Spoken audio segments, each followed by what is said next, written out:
Awesome. Hope everyone's having a great day and ready to get some knowledge. Just waiting for Tokenizer here. Coffee, did you want to say something there? Yeah, thanks very much, brother. I just wanted to send some love and support from Ireland. I'm not too sure how long I can stay on here for. I was just about to crash, actually, and I saw this. I remembered this was happening, and I saw it, so I said I'd just check in and see what you guys are up to. But I'll stick around for a little while, and yeah, just wanted to say again, much love, respect, and a lot of support from Ireland coming your way. And looking forward to the discussion ahead. I'll catch up on the recording if I don't, if I'm not here for the live thing. Okay, good luck. Hell yeah! Thanks for the support. Yep, that's really awesome. Cheers from Canada. Nice one, brother. Okay, I just added Token here as co-host here. Just give it a sec, guys. So today, before we get started, we're going to cover XDC Network. We're going to cover some things on XRP. We're going to talk a little bit about the SEC lawsuit. We're going to dive into some Constellation DAG and some Quant. And there should be some good information. We're going to leave you guys with some homework, share some educational information that we have put together. And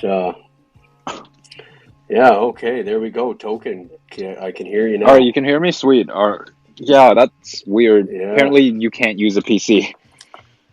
Yeah, it's funky. I don't know why they do that, but yeah. So okay, well, let's see what time. It's 4:34, so we're 4 minutes after. So you give it one more minute, and everyone's in here, and we'll get started. Yeah, looks like we've already got some people in here, though. Hey. Yeah. Okay, well, it's 4:35. They're 5 minutes late. Then sucks to be them. So, well, everyone, I am a citizen of the future. And first things first, as we're getting started here, feel free, guys, use the emojis to interact if you have a question or whatever. So we'll do some speaking, and at the end of every topic, we'll stop and we'll ask questions, see if you guys want to contribute. If you have anything, we'll try to answer it the best we can, and we'll do room resets there. And please, guys, we're not doing price predictions. We're going to talk about the fundamentals of utility blockchain networks, when, moon, stuff like that. And remember, none of this is financial advice. We're not financial advisors. We're just talking about things that we've researched and that we love. So I'd like to get this started with an opening statement now, as we went through our disclaimer. So big shout out to everyone here, because, everyone that's in the mainstream world is being distracted. They're being distracted with COVID-19. They're being distracted with Dodgeball and distracted with drama and entertainment. And it's awesome. Let's see how many people there are here now. I can't even see numbers. So, well, all of you, shout out to all you guys here. We're a group of people that are interested in finding projects that will be used in the future and interoperable with trade finance infrastructure. So I consider all you as citizens of the future, as we're talking about invisible networks that if somebody doesn't know how to use the internet, then they can't access them. It's too hard, it's too complicated, and it takes a lot of work and research to learn how this digital payment infrastructure is actually revolutionizing and building the future. So big shout out to all you guys here that are trying to learn, that are looking for information on technology of the future. So that is my piece. And Token, if you have anything to say, go ahead. Yeah, I'd just like to thank everyone for taking the time, hopping in here and joining the space. I think we've got a lot of really good educational content on this space. As citizens in the future had already said, we're not going to be talking about price at all, just because you hear that shit so much just around crypto Twitter already. So this discussion is going to be really just focused on the utility and the adoption and use cases of what this space can really bring us. 100%. So you're not going to be hearing XRP 589. Yeah. Sorry, can I just jump in there for a second, guys? Yes. Cheers. So I actually just caught the you had like a teaser on YouTube about this, okay? And the one thing that really interests me, and I'd love to hear you guys talking about it, is, well, I think you called it like fractional ownership. Ownership, yeah. We'll be covering a lot of that. Yeah. Oh, perfect. Yeah. Excellent. I look forward to that discussion. You missed it. He's from Ireland and he's about to hop off soon. So, but that's a perfect topic just to get started. Fractionalized ownership. No, I heard that part. Yeah. Oh, okay. Yeah. Thanks for hopping on. I know it's late where you are. Yeah, man, I'm here showing all the support that I can, you know. I love you guys are doing this, and your approach and your sort of methodology and the ethos behind it all. So much love and respect to both of you. Without you guys. Okay, so I guess we'll just get started. I got to figure out while we're talking here, but talk a little bit about fractionalized ownership, because that's one of the industries that's being revolutionized with blockchain and DLT. And then I'll get the link out there for people to read along and see some of the images that we're going to be talking about. All right. Okay. Fractionalized ownership. So the biggest thing about it is it allows anyone in any sort of economy to participate. You could be in a G20 nation like Canada or the United States, for example, and put in, I don't know, 10 grand. Whereas someone else on the other side of the world, say in Africa, could also put in that same or a different amount of money in the same asset. And it's global now. It's not like stocks where it's restricted to one region. And you can start with any amount of money. This means we're all given an equal chance to grow while also profiting from the disruption in the space.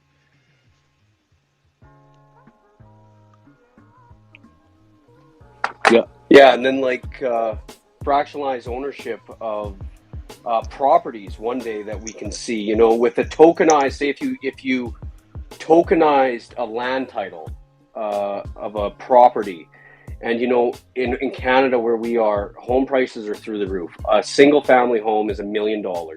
So low end people, they can't afford $1 million mortgage. So, but if you tokenized a land title, you can fractionalize ownership of that and split it up between, say, 5 people. You can split up the ownership between 5 people, and it will allow you to split the ownership of different assets in as many ways as you can.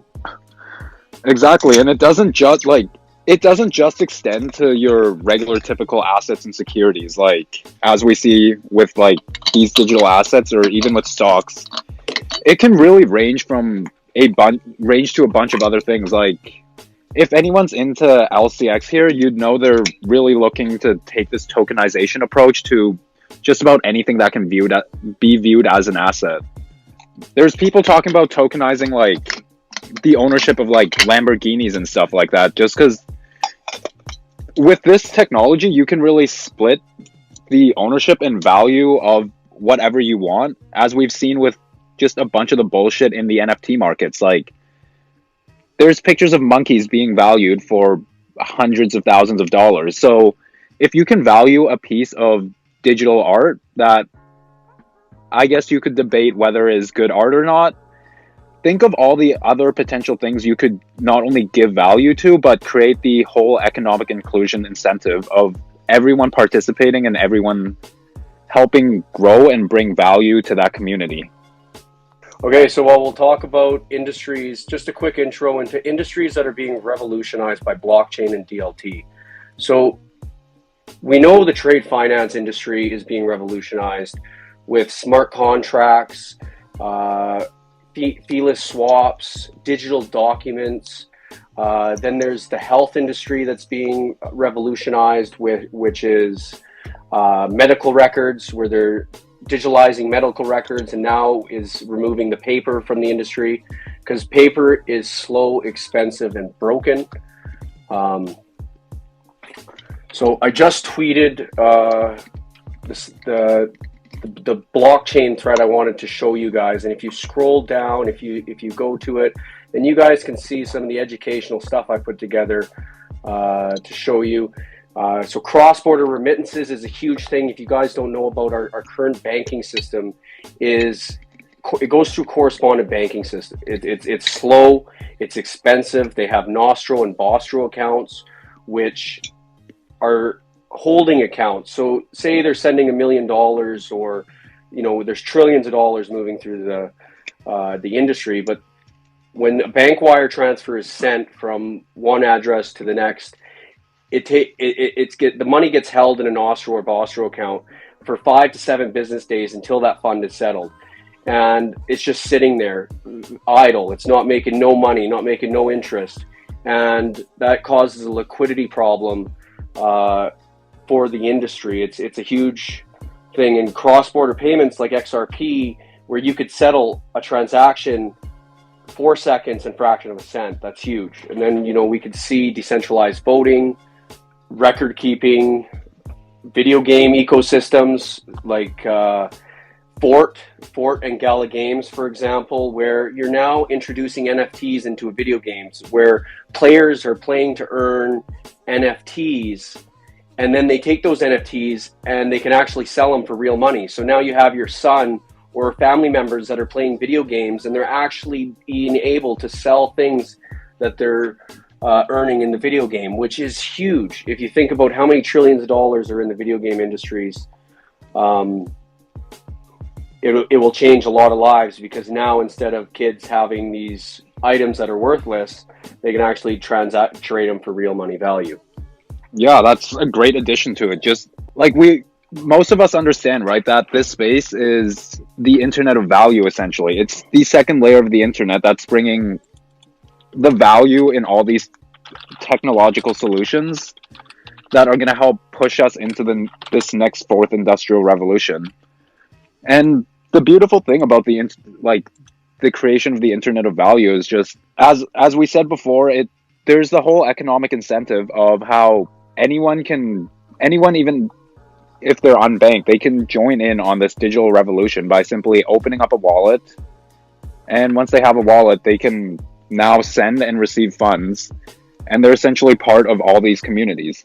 Yeah, it's the inclusion that, there's 1.8 billion people in the world that do not have access to banking infrastructure. And if you think about people in Africa and these third world countries where they're in villages, they don't have these banks that they can go to. Like us, we're lucky that we're close to the banking infrastructure. But out there, now with this tokenization of value, people can have a mobile phone where they literally just open up their phone and they can send tokens, digital tokens, and participate in global networks of value, which now brings them away from having to use cash, which, if you get to some of these poverty countries where their cash is so hyperinflated, it's worth nothing, and actual tokens that hold value are steady. They're not getting robbed blindly. Yeah, no, exactly. That's what I thought I'd attribute. We all know this space started with Bitcoin, and how Bitcoin came from the 2008 financial collapse, where the reason it collapsed was because there wasn't, no one knew who owned what. There wasn't proof of ownership. And this is one of the many things that this space is trying to solve with distributed ledgers. You're able to track in real time, transparently, who owns what exactly, and where that specific asset or whatever it is has been through on the blockchain. Yeah, now it's complete tracking of who owned the object, what time it was sent. That's the crazy thing about these DLT systems, is it's a constantly growing ledger that's time-stamped until the network started, and it's going to be continue going for the rest of our lives. So 10 years from now, 15 years, when you go to a bank, the one thing that really blew me away is they only keep records for 10 years and then they're destroyed.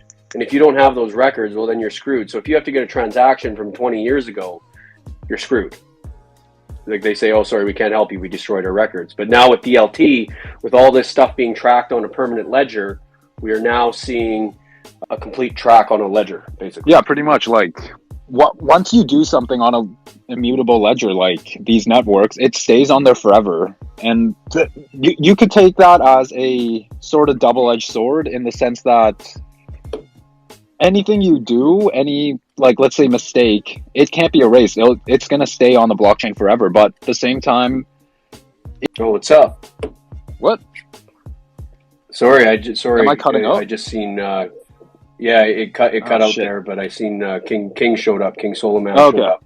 Oh, big shout out to that guy. Oh, so no, I wanted to hear what was the rest of the who was that? Who was making that comment previously? That was a good comment. Yeah, you're talking about if anything happens on a DLT ledger, that it's there for good. And there is no going back. Yeah, I was moving over to the heavy adoption of surveillance that's going around countries everywhere. This is just going to help with it, especially with the with CBDCs rolling in. Now they can literally track where each dollar has been spent and what it was spent for. And while that is probably not the best thing for us retail people, it is something that's this is a whole new financial system pretty much, or I guess the new layer of it. So just imagine a whole new global financial system. How much money is going to be poured into that, and the amount of work and that's the big caveat at the end, though, right? Like we all realize that is where this. Well, I think that's where I've realized that that's where this ends up. Is kind of like the tying into everybody into the same system narrative is great until you realize what it's all really about. And it's about, monitoring and tracking all sorts of different shit from what we're doing. But you did bring up another good point as well. Like, or both of you guys did, like the immutable ledger aspect. Like that's, talking about like the new financial infrastructure that's being built. Like you look at like the legacy institutions and the banks and shit like that. They want a lot of those transactions to be private. Like all of ours are going to be quote unquote secure, so they can't monitor them. But that's where this does go. But it's all about it's almost like a race of like how many people can we tell about what's going on so they can empower themselves before the shit show really does occur, probably like in a decade or 15 or 20 years, where it's once they're marketing it to you like the best thing ever, it's the money's been made. Which sucks. But totally agree. And that's why I try and create this educational content, is try and wake up as many people, because that's why mainstream media doesn't talk about about the utility crypto, because these are open source token ecosystems that anyone in the world that has access to a computer can buy decentralized tokens. And whether you're buying the right one, that's where the research comes in. And it's so buried in depths of the internet and that's the reason why, is because they don't want everyone getting rich, because it's an open system. It's a decentralized, trustless system that anyone can participate in if they own a computer or a mobile phone that can access the internet. One thing that I found interesting today, so I was like, I know this is a very, very much so a utility-driven chat, which I certainly respect. The one thing that I haven't been around forever, but I've been around since late 2016, early 2017, like, the one thing that I mistook within this market is like the power of like the masses to an extent, and that I think is like surrounding, like, along with scamming and stuff like that, like the meme coin drive, and a lot of like the NFT aspects too. I certainly respect the art aspects. I think that NFTs, like art-based NFTs, have a future in blockchain, but I think just like any other segment of the market, you're going to have oversaturation of value, and then you're going to have an undervaluation of the value whenever things shake out.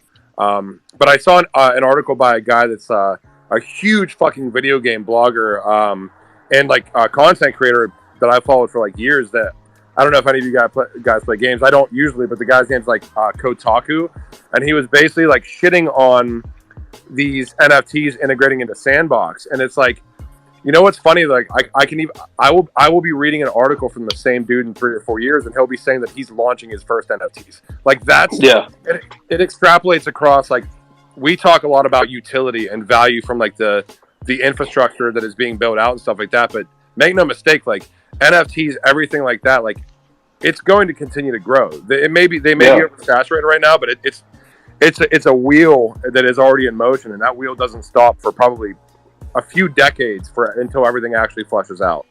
Yeah. Well, it's the start, because now you can integrate a non-fungible token into any video games.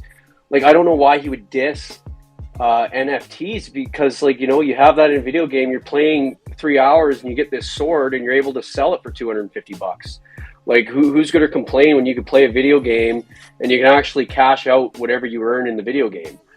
Yeah, but a lot of what we see right now, and this is crazy, is like if you look at like the Gordon Gekko quote, you're not selling people actual money or even being or even the anything about being rich or anything. You're selling like the proposition of like what can happen, and that is kind of what we see across the space. That's why we've seen so many scams, and we're going to see new iterations of scams. It's fucking nuts. But NFTs, like the art-based NFTs, are going to have a really strong hold, like a big stronghold in this market long term. Some of them, but I think that like 95% of the projects probably don't fucking make it, which sucks, or too illiquid to make it. But it's like that first iteration and what needs to happen with NFTs, because NFTs go.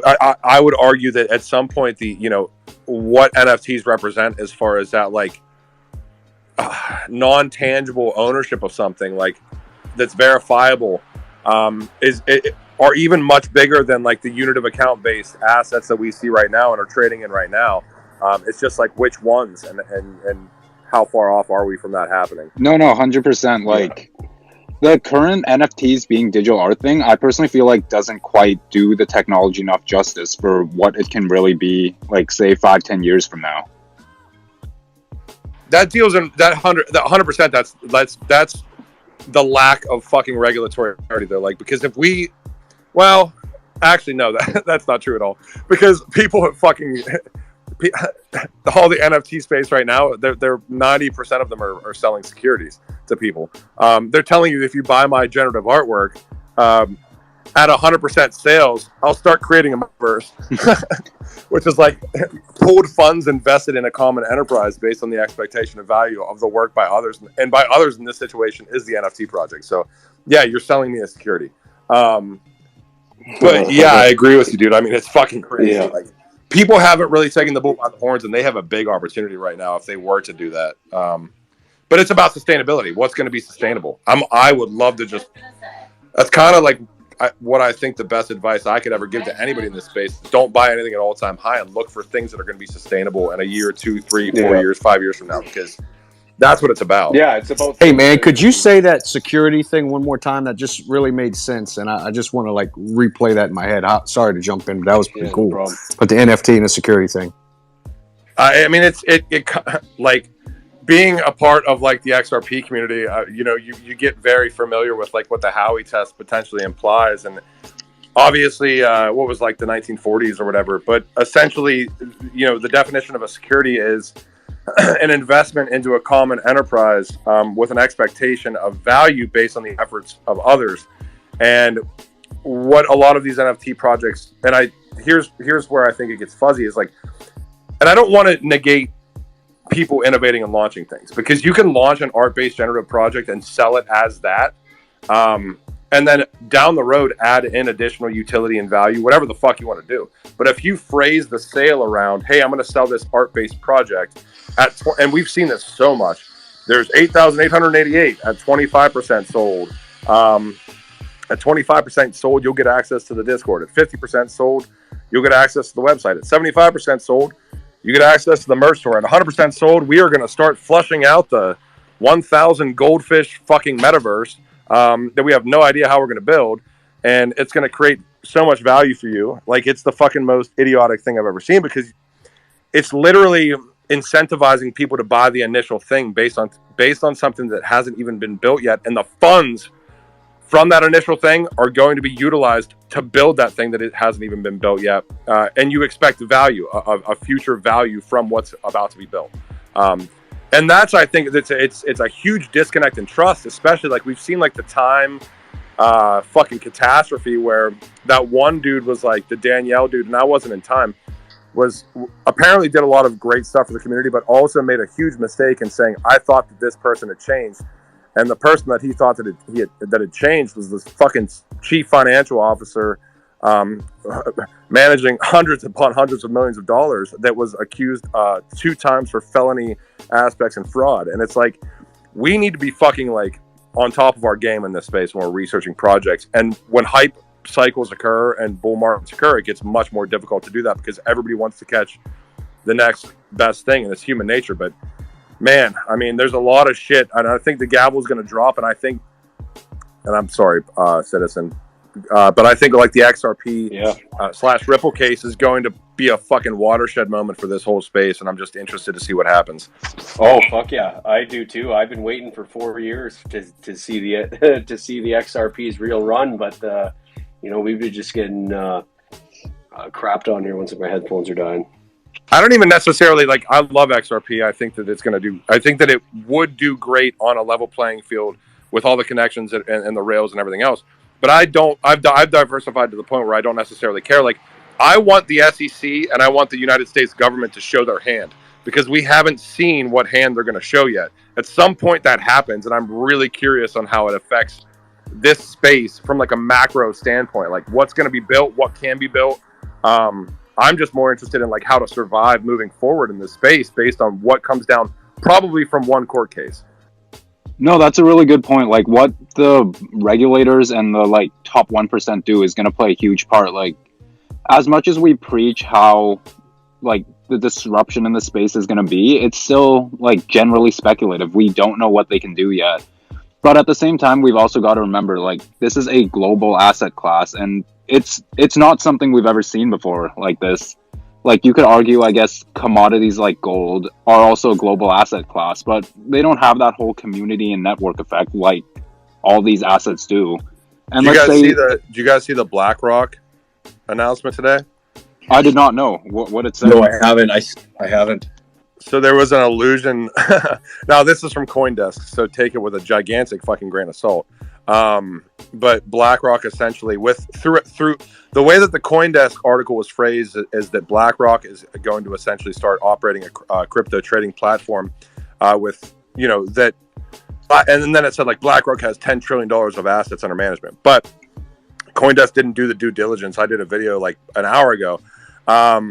The platform that the crypto trading platform essentially is going to potentially be on, again, I want to see another article besides CoinDesk to state it or something else, is going to be on their Aladdin platform. And their Aladdin platform is kind of like an overseer of all sorts of different assets, including derivatives, essentially overseeing $21.6 trillion in assets. So yeah, and we know that BlackRock employees have moved back and forth with blockchain companies, government entities, and it's a reciprocal thing where we see these moves. If you've been paying attention, and I know that most of you guys have, past 2 or 3 years, we have seen a lot of very interesting moves with a lot of very interesting people. Jay Clayton left the fucking SEC and joined Fireblocks, which is don't even get me started on Jay. Super blockchain, super fucking super institutional grade custody aspects and all sorts of crazy shit.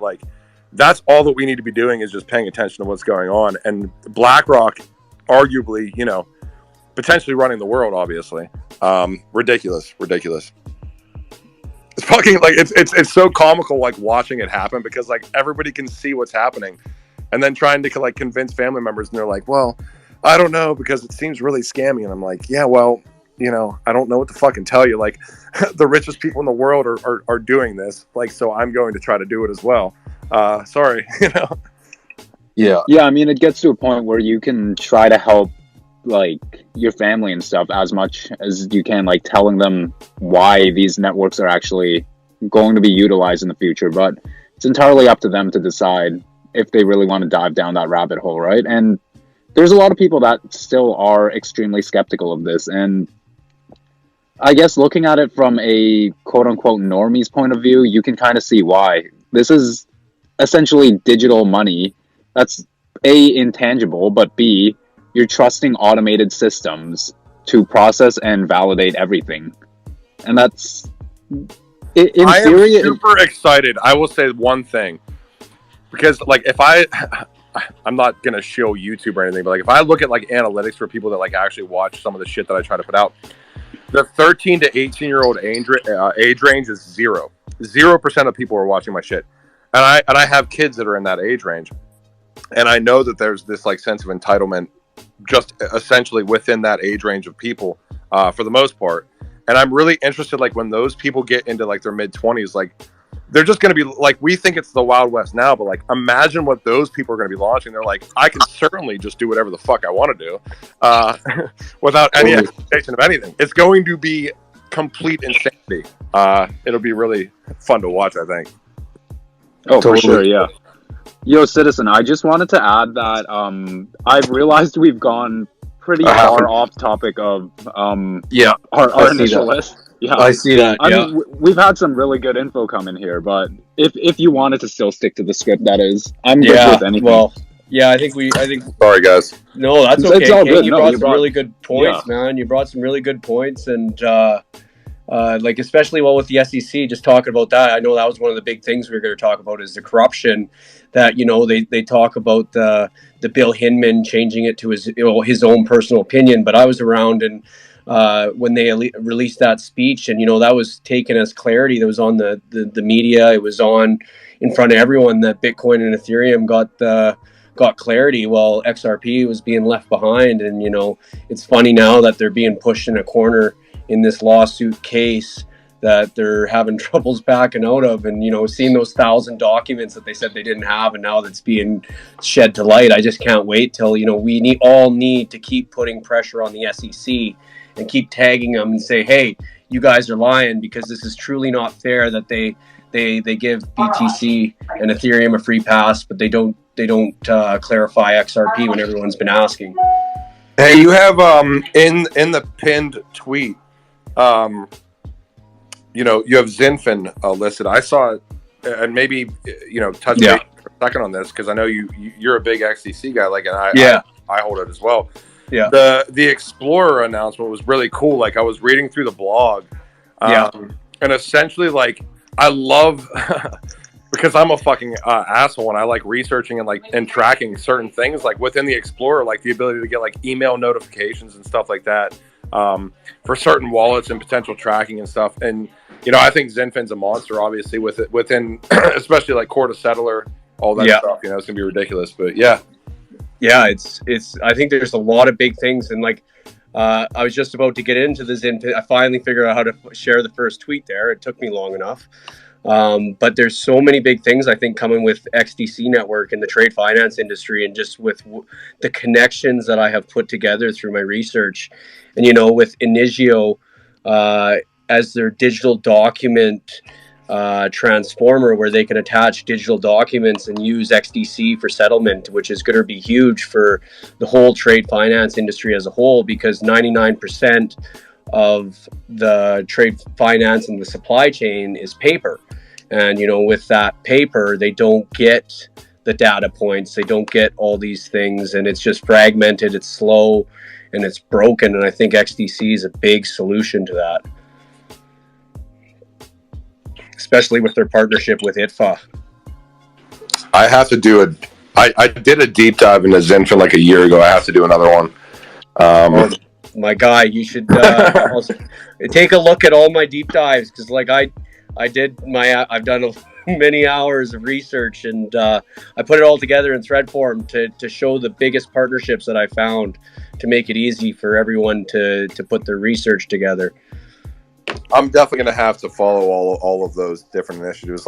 I'm kind of with Zinfin and Quant and even Polkadot, I'm in this weird position where I bought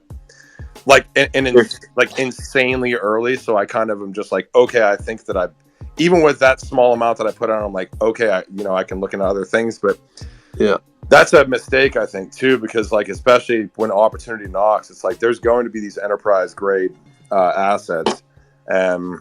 If I look for longevity, and especially what I think this market consumes, we talk about imagine 2017. A lot of people were in that time frame, and you look back at that bear market.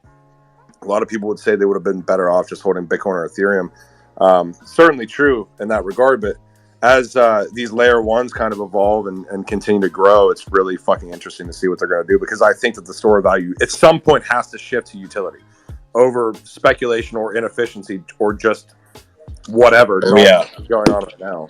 Yeah, one day we're going to see a utility run where the shit coins get shut down, and then the smart money rolls into the utility tokens, and then that's when we'll see our the craziest candlesticks that we've ever seen.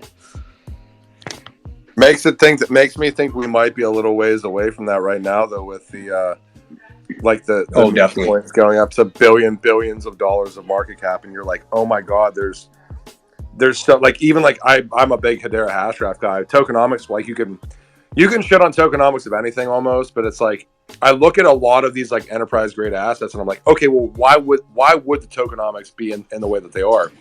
It's about sustainability of the network, growing out the network effect, Metcalfe's law, and then literally once we have regulatory clarity and the fruition of like the value and utility in these networks, it's a no-brainer. So like this is an impatient mindset, and it's a mistake. And I think that a lot of people have made mistakes just by trying to get rich in this market. And it's like, man, you were literally we're holding the shovels, of the fucking internet of value. And it's like, yeah, the regulated internet of value. Nobody wants to dig.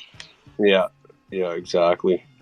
It takes research, man. It takes research. So I guess I'll do a quick 5-minute overview of what I was gonna share on XDC, just to get you guys started, just to throw some fuel in the fire, to start some inspiration. So that tweet I just shared right now is a regulated fintech review that I put together.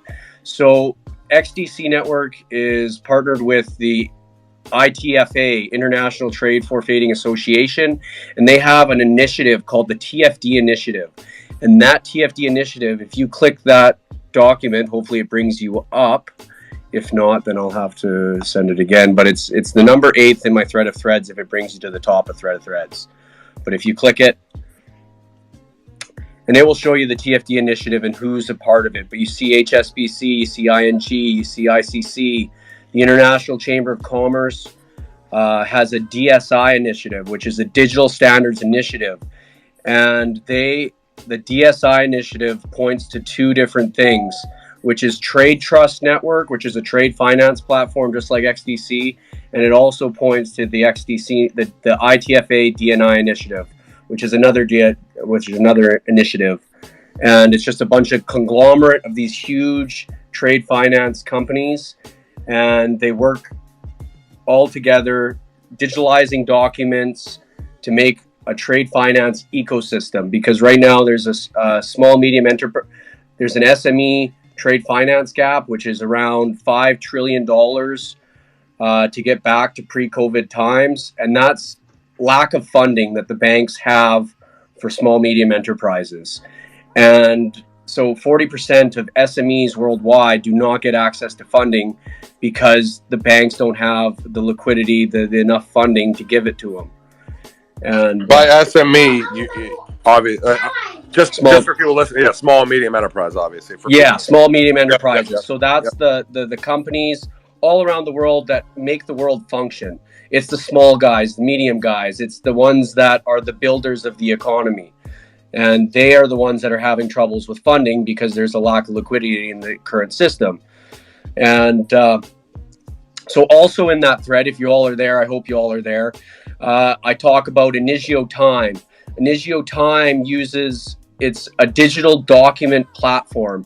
So they can put attached forms, and they use XDC Network as a settlement mechanism, because XDC settles in 2 seconds and fraction of a cent. So Initio Time, look into that company. You see all the pictures there. It explains how they do it. They're partnered with Swift.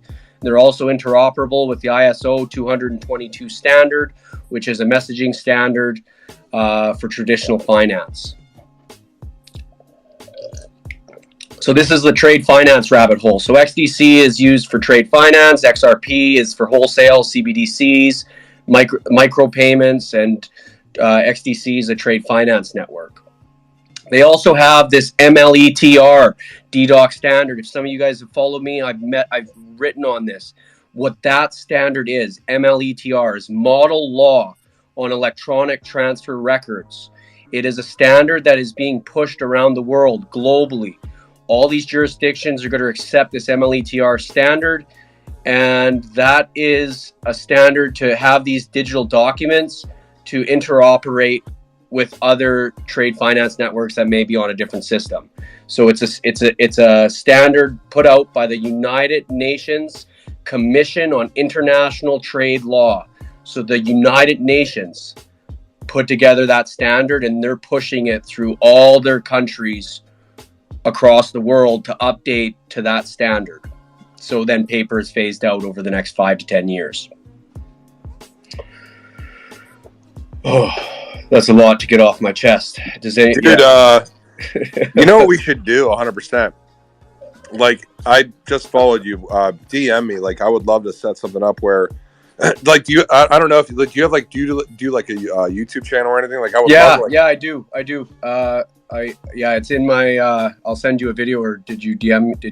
I'll DM it. No, I just followed you. So yeah, DM me or I'll DM you. We should. It'd be really cool to have like a reciprocal type thing where like I would love to have this stuff like presented and like. Let's get it out there. And, yeah, 100%, dude. Because you've done the work and the research. Like, it's fucking awesome. Like, I would love to just have a conversation and even just bullshit, you know. And I think just get involved in that more and try to, you know, bridge over like a lot of these utility aspects that we see in all the networks that we believe in. So totally, you know, like that's why I created my channel, is because, you know, I've done the deep research for the last 4 years, and, you know, I want to help other people see the stuff that's being covered up, because, you know, this stuff has been buried in depths of the internet and mainstream media doesn't even dare touch it. So that's why I created all this educational content, is to hopefully inspire some deep thinkers to actually start seeing what the hell is going on out there, and, you know, what is being covered up. I don't know if you follow Fame21 more on Twitter, but that Darren. Yeah, Darren. Oh yeah. We just started a podcast. It'd be awesome to like have you on as a guest and just bullshit about anything you want to talk about, any assets you want to talk about, whatever, and just kind of shoot the shit about where we think this space is going. So totally, sure. I'll DM you to see. I don't want to interrupt your thing. Yeah, sounds good. Sounds good, man. Cheers. Okay, we got a hand up here. I see Montana. Sorry, I was. Let's see here. Invite to speak. Yeah, if you want to talk, Montana, do you have a question or something you wanted to say? Hey, how's it going, guys? Now, just one quick statement. I just want to say how crazy it is to have you guys hosting this space. I'm really excited, King, you joined. I was actually trying to set somebody up with a Twitter and all this that wants to get more into crypto, and it's crazy because top 4 people I said to follow was actually Citizen, Tokenizer, King, and Darren. So super excited. Definitely am into you guys linking up, and just say we should do this a lot more often, because it's just insane the amount of deep dive research y'all do. Tokenizer, the videos I just started watching of yours as well, is they're so deep. If more people knew this, I feel like it would just be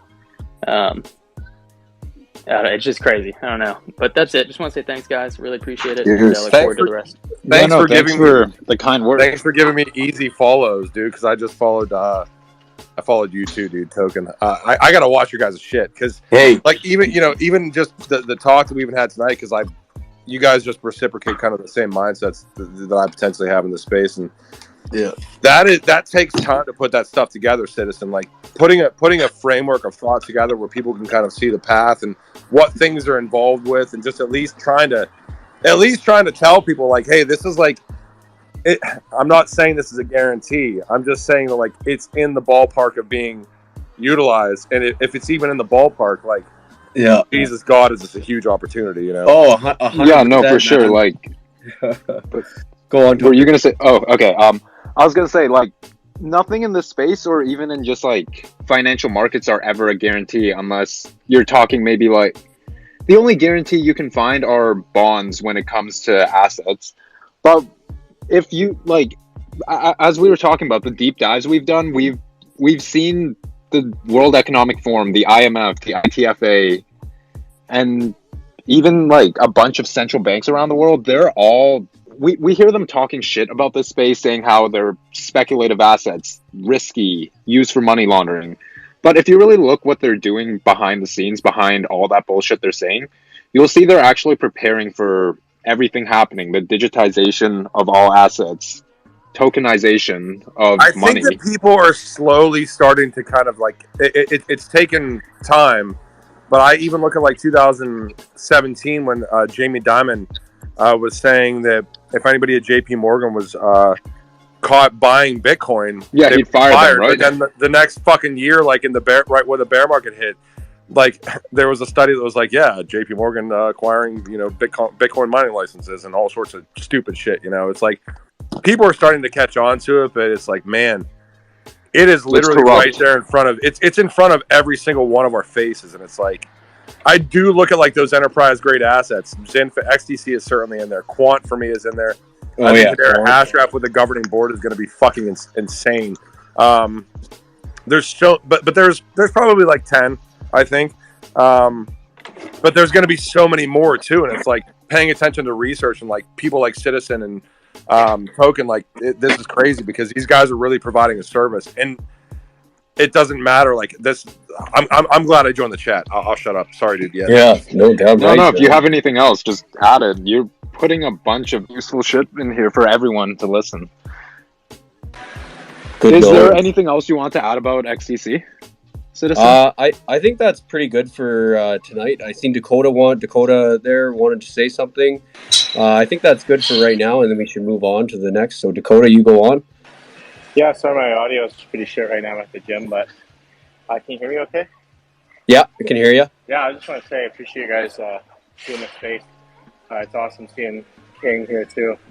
When I got into XRP in the beginning a few years ago, I watched your videos like crazy, so it's cool to see all you guys together. But man, it'd be sweet to see you guys do a weekly space, because I know you guys get a lot of comments and questions on your YouTube videos, and we can't really answer all those, right? So it'd just be cool if you guys had a weekly roundup where you just sum up the news, and like people can come in, ask questions, then bam, you have it recorded. And if anyone wants to get a recap on the fucking weekly news and stuff, man, it's right there. And then there's people asking questions that other people have. So, man, you guys get followers and shit, and we get educated. So, man, I don't know about you guys in the chat, but like drop an emoji if you'd be down for that, because, man, that'd be fucking sick, I think. Yeah, let's see the emojis, people. Would you guys be down for that? All right, I see some hundreds. I see 100.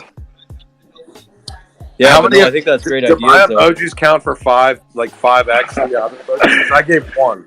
And I think even if you, this is the important thing, I think, across the board, is like people get upset about, moves in the market because, potentially, not buying it at the normal opportunities, everything else. But I think even if you can do something that helps one person in like a sustainable way, and like, I don't give a fuck who I'm talking to. Like, if I have reciprocal values of what those people's mindsets are and everything else, somebody's going to get it. Like, somebody's going to understand, like, not everybody is trying to just show you shit and do things in a bad way. Like, getting involved in good communities, if you can help one person and create a good community that helps one person, that makes all the difference in the world. And who gives a shit about anything else? Honest to God, like, who cares? If one person has helped, that's all that matters. And then there's a lot of people in here, so I'm not saying anybody's a fucking savior.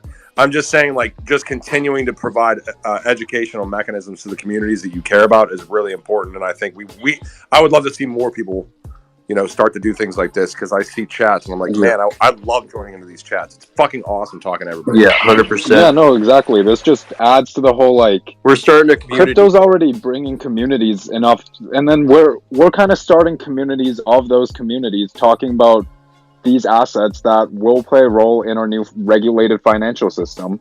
And there's a lot of controversy around all that I actually post about, just because, like, the majority of the crypto space is still in the whole, let's say, Bitcoin, Ethereum, unregulated DeFi kind of thing. Yeah. And that's because of the whole libertarian approach, because technically, as, let's say, free humans, that's what we want, right? We want freedom, we want anonymity, we don't want to be governed by anything.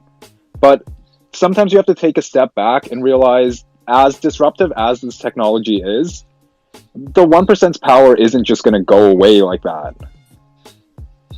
Like, no, it's not. I mean, and a lot of, like, this is why, I don't want to drag on it, because I don't want to get off the topic that Citizen had here, but it's a lot of these, and I said it before, like, a lot of these DeFi protocols and a lot of these NFT projects, unfortunately, are going to come under the hammer of whatever regulations are dealt out. And, man, like, imagine, like, whenever that happens, like, and shitcoin shutdown. I call it the shitcoin shutdown. Yeah, but imagine, like, even as developers are like that, and this is why it's unfair, and this is what I really want to see happen, and why I think that there needs to be clarity. Imagine putting so much work into a project, because I've done it for like 6 or 7 months to figure out what could be sustainable or fall under some sort of a normal regulatory clarity. and then regulation comes out like right before launch. Or imagine even being launched for 3 years. Like the watershed effects that happen from some sort of regulation for projects that have already been out for 3, 4, 5 years. Like Ethereum's interesting because you can essentially like kind of do a relaunch and be like a reset, like, oh fuck, you know, let's push out a v4 of the code or whatever the fuck we do as a smart contract. You can't do that on a lot of these other platforms because they're more efficient, but also they deal more in finality. Like the XRPL, like I don't think that you can do that. You can't just reset a full contract. And you know what I mean? It's when you start digging into the weeds, it's like, man, it's going to be really interesting to see how this shakes out. Not only from a regulatory lens, but from like the tech end as well. Like which networks are going to win out. It's fucking crazy. It's so exciting though. Yeah, no, for sure. And while it is still a very broad topic about which networks are going to win, there's definitely signs between certain networks where, like, I'll use Quant as an example. Something that's being used by over 500 banks, being used by Oracle and all around the UK government, that's something that's a lot less likely to fail than, say, your average shitcoin that's working to build the next infrastructure for DeFi or something. You just reminded me 1,000% that I said I was going to reaccumulate more Quant like 2 weeks ago and I forgot to. Keep going, I'm sorry. But yeah. But I'm not saying like all these more decentralized coins are gonna fail, but it's just the ones that we have the most evidence of success are likely the ones that are working with entities that are like essential to our world. So regulated trade finance, you know, banks, financial institutions, the regulated side. You want to see the federal connections, you know. No, exactly. Yeah. Otherwise, you're just investing money in, I don't know, something you don't even know who coded up. Like, I'll go back to. You know what's going to be really interesting is you're going to see like some sort of a normal market cycle occur because they will time clarity and all these other things. And I think that we will literally see like, I'm not a conspiracy guy, but a rise from the ashes of like utility-based like assets within this space where like it may be in the depths of a bear market, but then regulations will hit and it'll be like, yeah, my God, it's happening. Like, you know, the thing we've waited for years is finally happening. And it's Oh, so what were you gonna say? I was just gonna say after we're done speaking, I seen HGTP there had a question, or you wanted to say something, and then Significant Juice had a question. I was literally just about to bring up Constellation. I was going to say, so beyond just working with regulators and stuff, Constellation's a perfect example of this. They're not quite exactly working with regulators in the sense of the SEC or whatever, but it's more that if you think about it logically, something that's working with the U.S. Department of Defense, like the U.S. Air Force, the U.S. the fucking Air Force. Yeah, the DOD and the SBIR. And even Space ISAC, like a space organization that was founded by Microsoft and Lockheed Martin. That thing's probably not going to fail. Like, you know what another project is? Have you guys looked into Singularity? I have, yeah. I've started recently looking into that. Jesus Christ, dude! Be prepared for that fucking rabbit hole because that is, dude. You're talking about like the dude behind Singularity Net. Like, I don't even hold Singularity. I want to though. But essentially, like the first United Nations AI robot citizen, that like the Sophie robot, that was Singularity, all that shit, like, and it gets into like United Nations like educational initiatives, and they have all sorts of crazy big contracts with crazy big people. Singularity is one, yeah, for sure, and Constellation and DAG certainly 1,000%. I did a deep dive on them. There's a couple of other, like Harmony had some pretty big relationships, but I don't know. You can kind of go down the rabbit hole. Like Casper is fucking like obviously like China, blockchain service network China. There's some layer one that has some real deep connectivity tissue. Yeah, I'm really curious with Damn right.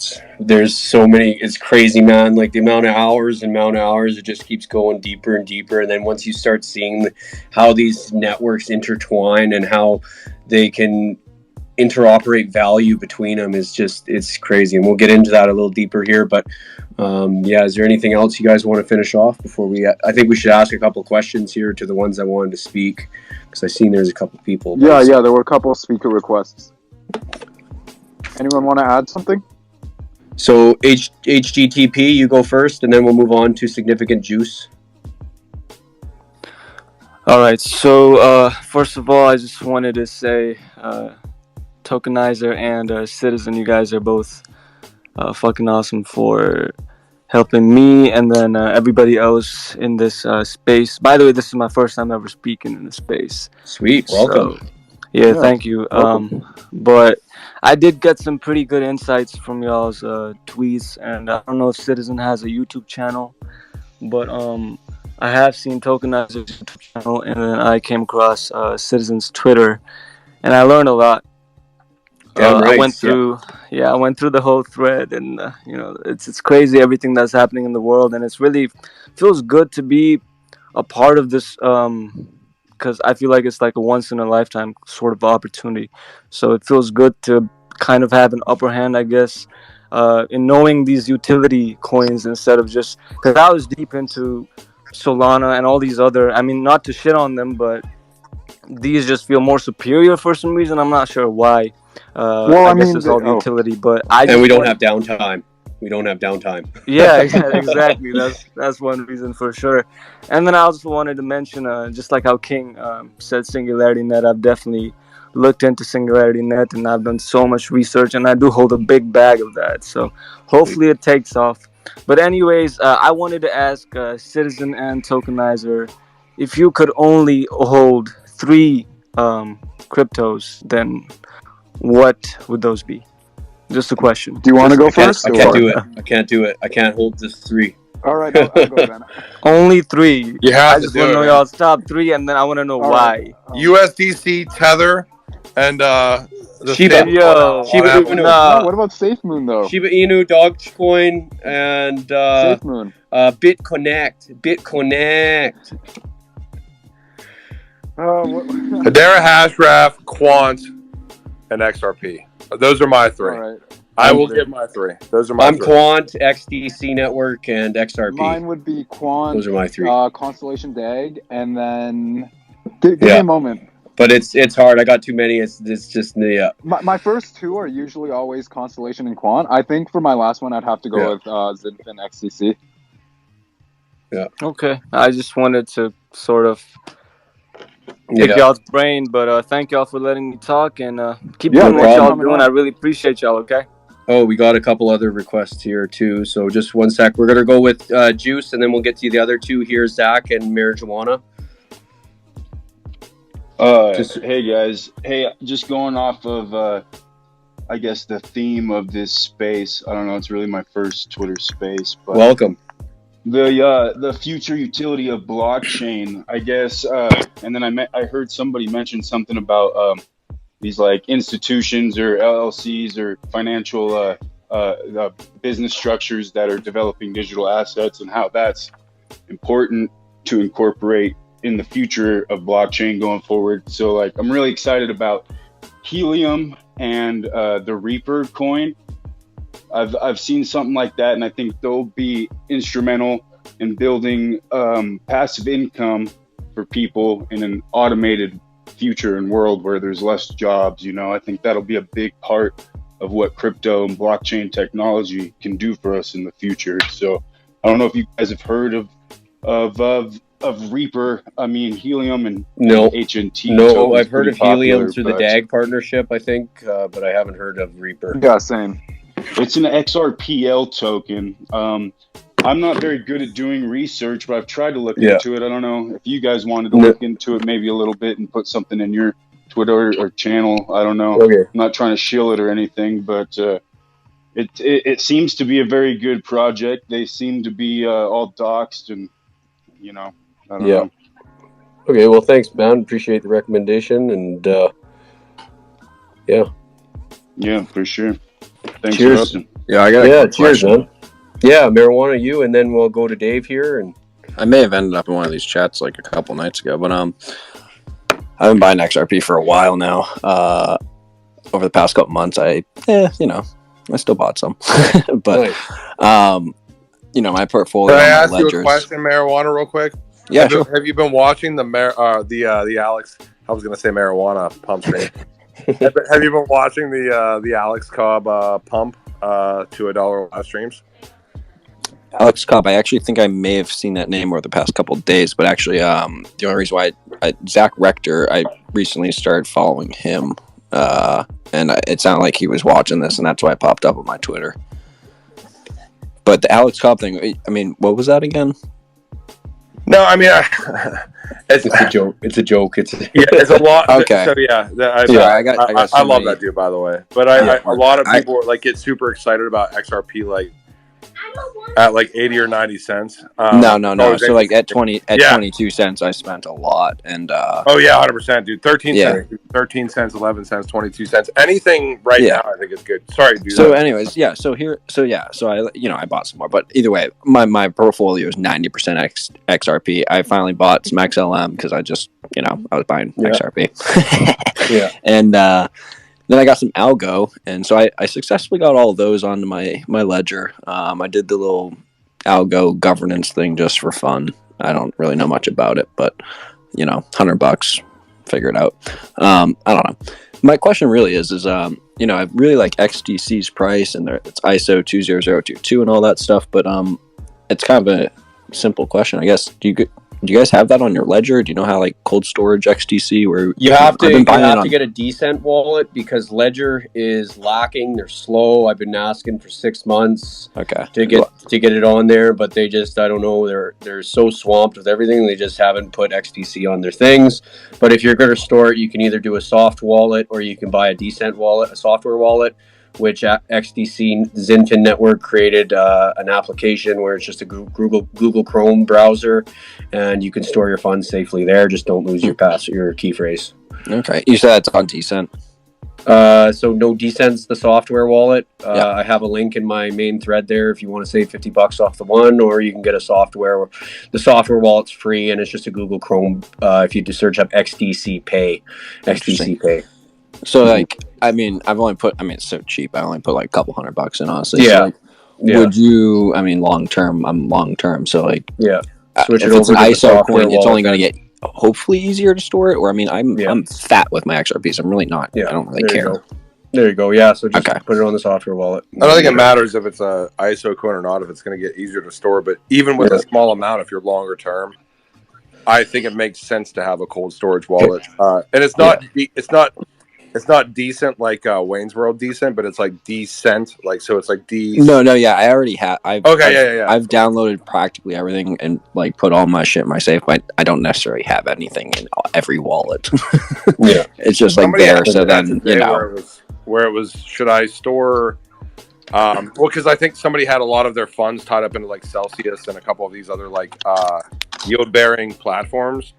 And this was somebody from like Patreon. They're like, and I heard somebody saying, well, if there's an internet blackout or a mass scale NWO event, and I was like, okay, well, number one, I don't know how to answer this fucking question because you're framing me for this point, but I think it always makes sense to keep kind of that long-term utility bag like in cold storage or at least a good amount of it, and then potentially like have stuff that you want to play with on certain platforms as well. Here's a random side one also, like now that I got, because I didn't really have a question in the first place. I wanted something a little different. Did you guys ever see like a tweet from David Schwartz like 3 weeks ago talking about how you can just transfer like the coding for the like XRP ledger to banks like on a USB drive even, so they can write their like their whatever you want to call them, not CBDCs, but their stable coins for their countries on the ledger. No, but that dude fucks with the community so much. David Schwartz like, is hilarious. Because I've tried to interpret like tweets before, and I'm just like, no, this dude's super trolling. Like it's stuff that I would post. No, but he had good things to say about the trust lines when that. No. Don't get me wrong. Because he is either in like Yeah. And when he posted that, he might have been very, very much so definitive in that can happen type post. Right. But it's like you're either getting that David Schwartz where it's like matter of fact that this is how it works, or you're getting like the taking a picture of a penguin from 3,000 feet away, saying some riddle about XRP, and it's like. Okay, so I think we should do one last question and then riddle move on. about Antarctica, Question to Dave, and then move on to Token. We'll move on to DAG. I think we should do a quick cover of DAG because I think we're running out of time here. Yeah, definitely. Is there a time limit to these spaces, or? No. I just thought you had something to be at 6. I think it's at 8. Oh, okay. Sounds good.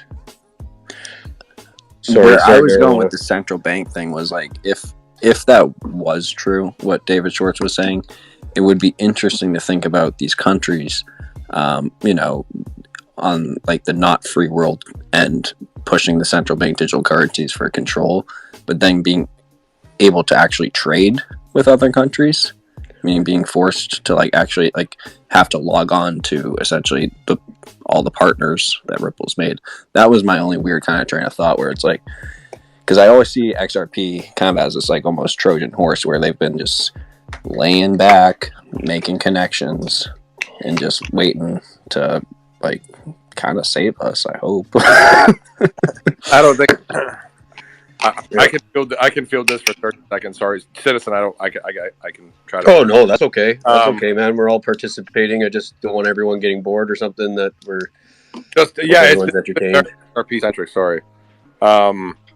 No, I don't think that it's necessarily a Trojan horse. I think that I can look at why I hold XRP, and it's very definitive. It's because, I do look at a clear separation between like the tracks that Ripple has certainly been laying and the utility of XRP. But I also have to look at moves that Ripple has made as far as like ILP and Interledger protocol. Like, why would they have developed like such an agnostic value transfer protocol that is certainly being adopted across the board? Like, I even saw a report today saying one of 3 that is essentially like making headway as far as like that value transfer mechanism that doesn't have to deal in any asset or in crypto, or it's just agnostic to the point of just transferring value. All the moves are very interesting. So, and I think that I just look at like XRP potentially being an asset that, if it's given some sort of regulatory clarity, and we do have some sort of a level playing field with some interoperability mechanisms involved, like, I want an asset that has market makers all across the world. I want an asset that is, spread across the world as far as validation is concerned. Something that has some sort of a bare bones regulatory framework around it that can settle and transmit value, as a bridge mechanism very quickly. But it doesn't necessarily mean it's a given either. So I think that, I don't know, we have to kind of step back from XRP and be like, it's not going to go to X value, but it's one of the like Zinfin or like fucking HBAR or any of these other assets. It's one that is playing in a very small group of power players to be potentially utilized, and I think that I would hedge my bet within a lot of those groups. So. Totally.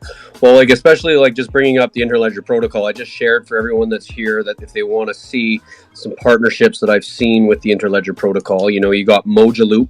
Mojaloop is including the unbanked population of Africa and connecting them to the traditional finance system. And Mojaloop, Bill Gates, baby.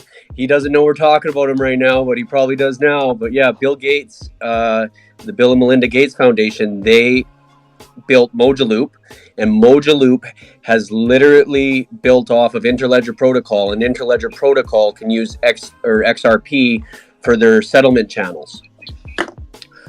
So it all connects back. And I don't think Bill Gates would be investing in a company and be using a security to hook up the unbanked to the banked. I think Interledger protocol is attached to other things as well. I mean, talk about like Hyperledger and all sorts of other aspects. So yeah, that's what's really interesting is like, I don't think that Interledger was released to use XRP by any means necessary. No, it's released because it kind of creates that interoperability. Yeah, where you don't even give a shit about what you're transmitting in value. So that's crazy that Ripple would literally develop that and make that move. And I always have to go back in my head and I'm like, I don't think that XRP is going to settle between the Bank of England and the fucking Fed. Like, I don't think that makes sense. There's too much liquidity. There's legacy rails. But in the exotic corridors with all these things being built out, I think that it would be very interesting to see with like these low liquidity corridors that need some sort of a bridge mechanism into the financial system, and you tie in Mojo Loop and like the empowerment things. That's kind of where I think it maybe goes, but it's fucking crazy. Yeah. No, I just wanted to add to the fact that that you brought up Hyperledger. For anyone who doesn't really know what Hyperledger is, it's pretty much they have open source software for all these online solutions, not online, but technological solutions through the use of their blockchain system, Hyperledger, which unlike all these crypto projects it's permissioned. But the biggest thing is all the people that are actually working within Hyperledger. There's a bunch of these crypto projects we've just talked about, like Quant, XRP, and even Constellation is Hedera is in Hyperledger. I've got a little mind map showing all the connections there. I'll try to dig it up right now if someone else wants to follow up with what I just said. Dude, I get fucking sick of like looking into Hyperledger shit because they keep coming up with new names. It's like Hyperledger Indie, Hyperledger. Let me show you guys. I got XX there, and my Deep Anon guy. He's got a perfect chart for that. One sec, I'll pull it up too, and I'll share it so you guys can see all the different names of Hyperledger. I'm just gonna wait, like, because the next fucking name is gonna be like Hyperledger Wet Sand or like Hyperledger Extreme Underground. Like, let's just fucking stick and just build out Hyperledger. There are other initiatives though that aren't necessarily dealing in a native token that are doing kind of the same thing as Hyperledger. There's not many, but there's a few, and it's really interesting to see the things that those initiatives are doing as well. And it's like, man, this shit all has to interoperate at some point in time, and there's definitely corresponding relationships. So finding them, I think, is interesting. Yeah, definitely. Like, one thing I feel like a lot of people sleep on are these regulated blockchain consortia. So another one aside from Hyperledger would be like, if anyone knows of the INA-TBA, that's the International Association for Trusted Blockchain Applications. So pretty much all those cryptos on there, I would argue, are a lot lower on the risk spectrum end than some of your other like shit coins on some low liquidity exchanges, just because it's not just crypto projects in that organization. Like, there's R3 in there, there's HSBC, IBM. Like, these guys would not be working. I think another one is Interwork Alliance. Yeah, Interwork Alliance is there. Interwork Alliance is one. You're 100% right, dude. And NATBA is huge. I guess that's a faster way to refer to it. I felt bad. I was like, oh shit, he's in a meeting or something. Someone's mic is on there. Dave, your mic is on there. Oh yeah, sorry about that. I guess no worries. I had a couple of questions for you for Citizen. I think the first one is kind of, what do you I guess where I get confused between XDC, XLM, and XRP is kind of what's the secret sauce that XDC can handle that the other two can't, or is it just a matter of kind of the aggregate of all of them? So XRP is wholesale payments, CBDCs, but XDC, the special thing about XDC is the digitalization of documents being able to be attached to an XDC payment, and the partnership. So XDC has different partnerships compared to XLM and XRP. So XDC is more trade finance sector. So there's a difference between trade finance and then wholesale payments and CBDCs and stuff like that, because trade finance is like bills of lading. Here, I'll pull up an article and I will share it, and then you can see the difference. Because when you digitalize an invoice in the supply chain, paper doesn't have any data points. Paper, 99% of all stuff in the supply chain is paper that has 0 data points. But when you digitalize documents, you get every data point on that document, and you can sift through that with AI, and you can pull out the clean data, what you want. So for example, can I ask a question real quick, because I'm interested in this, because you're explaining this right now. Yeah. So we've seen over the past 2 or 3 years that there are, I think of Cargo X. I've seen a lot of relations like for a few years with them from a supply chain initiative, but they seem to be very supply chain driven.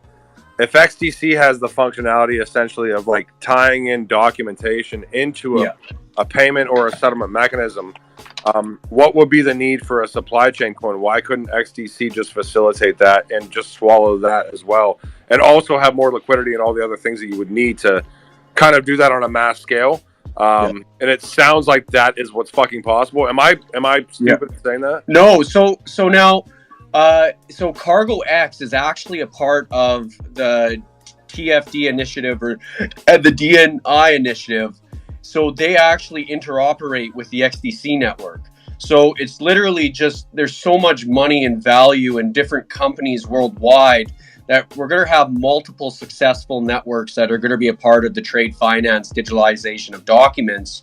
What I see, like Cargo X, then there's XDC. I seen there's a new R3 token that they created. I forget the name. I got it in my notes here, but I'd have to look at it. But yeah, it's all just going to be an interoperable function. And I think a lot of people are sleeping on that portion of the market. Totally. I'm going to hop off in 1 second here. So I'll leave you guys with this. Like the most interesting document that I have probably seen from like a multiple digital asset perspective, agnostic standpoint, where any of these assets could be doing these things, was from a guy, Alex Pentland, MIT, so Massachusetts Institute of Technology. 2016, worked with Ripple and all these other fucking protocols. He's still in the blockchain and DLT space. He put out a document probably like 3 months ago called From the Internet to the Interledger. And yeah. Did you remember seeing that one? And it essentially, what's really interesting, and we keep talking about like reciprocating value, where there's such an opportunity in this market to fucking literally change your life from whatever you want it to be now to wherever you want it to be in the next probably decade or two. But he lays out like the next 25 years, I would say, where things just become swallowed by distributed ledger technology. So obviously value grows. Obviously we have regulatory clarity and all these things. This is, make no mistake about it, like you can fucking get hypey and you can deal in bull markets or bear markets, but this market will continue to grow and consume things over each market cycle, because that's what the technology inherently does. And just being smart is man, if you just step back and look at what's actually being built and just, it's so easy. It's not hard, and that's, a lot of people make it hard. It's not fucking hard. Just watch what people are doing and don't buy at all time high, and only invest exactly what you're willing to afford to lose and exactly what you're willing to lose it in. That's it. And people got to really take a step back and like, don't wait until mainstream media is telling you, because mainstream media is corrupt. They don't tell about what's actually going on. You actually have to put in the research. You have to step back and you have to look at the banking system. You got to look at the flaws. Well, what's wrong with the banking system? Why is there a digital revolution going on? What is being innovated? What is causing this change? What is tokenization? You learn these steps, you put in the research. Like it takes research to understand, and you have to understand before you invest, because if you don't, you will make terrible moves. You will sell too early, you will sell too late. If you don't understand what you're investing in, you're going to make bad moves. So you need to step back from reality of what you have in your real life, and you need to start digging and learning and teaching yourself.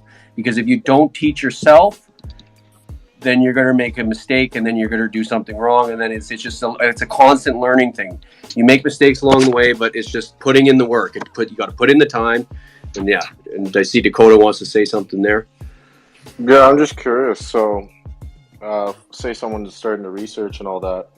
How do they know if they're researching the right stuff? How do they know if they're if what they're doing, their research methods, are correct? What would you suggest for people to If start it's coming doing? from Twitter, if it's coming from Twitter, if it's coming from a blockchain, and this is just from my experience. Yeah.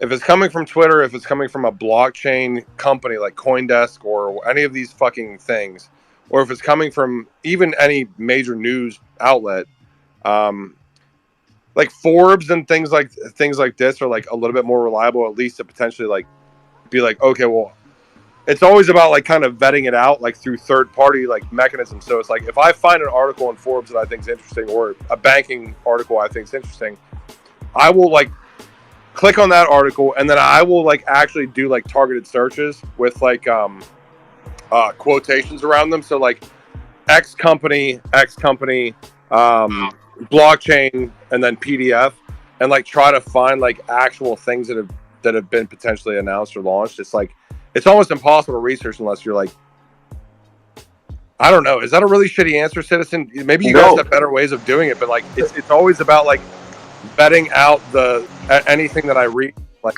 trying to find other shit, and usually it's by mistake, where I will find like a company and I'll start doing searches from that company that I see in this initiative, and then I'll be like, holy shit, this is crazy, nobody's seen this, because I will find something from like targeted searches outside of like an initial article way down the rabbit hole. It's crazy. Yeah, like, and that's it. I'm sorry. Yeah. No, like you don't ever want to invest, like stay away from companies that are, you know, like when people are researching, you don't want to invest in companies that are promising massive gains. You always want to, like when somebody's researching, always research the team behind the company, what past projects they were involved in, why, you know, how long were they involved, what ties do they have. You know, you always want to get secondary sources. Don't just take one source. Don't just take one guy's source because he's saying, oh, this is going to hit $1 million, buy this, blah, blah, blah. Do more research, like other sources, different sources. And I think that is the best way. And then, like for me, when I'm doing my research, I look at companies and then I find what those companies are partnered with, who they're in bed with, and who they're actually building with. I look at the team. I won't invest in a project unless it has a good and transparent team. What else? And you have to have social. You almost have to have social engagement to some extent, is what I've realized. Is there's really good layer ones. Like I found GEEQ, which is like I think it's like proof of honesty or some sort of weird consensus mechanism. January of last year, and it just didn't do anything. No, it's a mix of all of the different utilities, but you have to still like be like, these layer ones have to be like actually like kind of actively showcasing what they're doing too. Yeah, no, absolutely. Like you can have a really good protocol, but if you don't have a community around it, it's not going to get off the ground. And also vice versa. Like as we've seen with like Dogecoin and stuff, where once you have enough of a community around something, price does go up, but that doesn't mean development and adoption actually goes up at all. It's just people buying in on hype and speculation. Yeah. I see we've got some hands up. Should we let's get Gilbert here. Gilbert first, and then we'll get you up there, and then we'll move on to just talk about Should we DAG. move on to DAG after? I feel like right after these about two, the Hyperledger protocol for a minute now. Hello? Yeah, just because we've been off another rabbit hole. A rabbit hole within a rabbit hole within a rabbit hole. Literally. Yeah, can I thank you for... Yeah, I'm good. Yeah, so I have my own opinion about this whole idea about knowing which project to invest in. Is the way I use it is I try to look at the tokenomics of each project first. Like I try to see a use case scenario. So I read the white paper. The white paper is very important in any project you are trying to invest in. You need to like look at the white paper. That's how I do it though. Then I try to see what is the actual use case of this thing. How does it generate value? I try to read about the tokenomics. How will the value of this token improve? What are the reasons that will give this token value in the near future?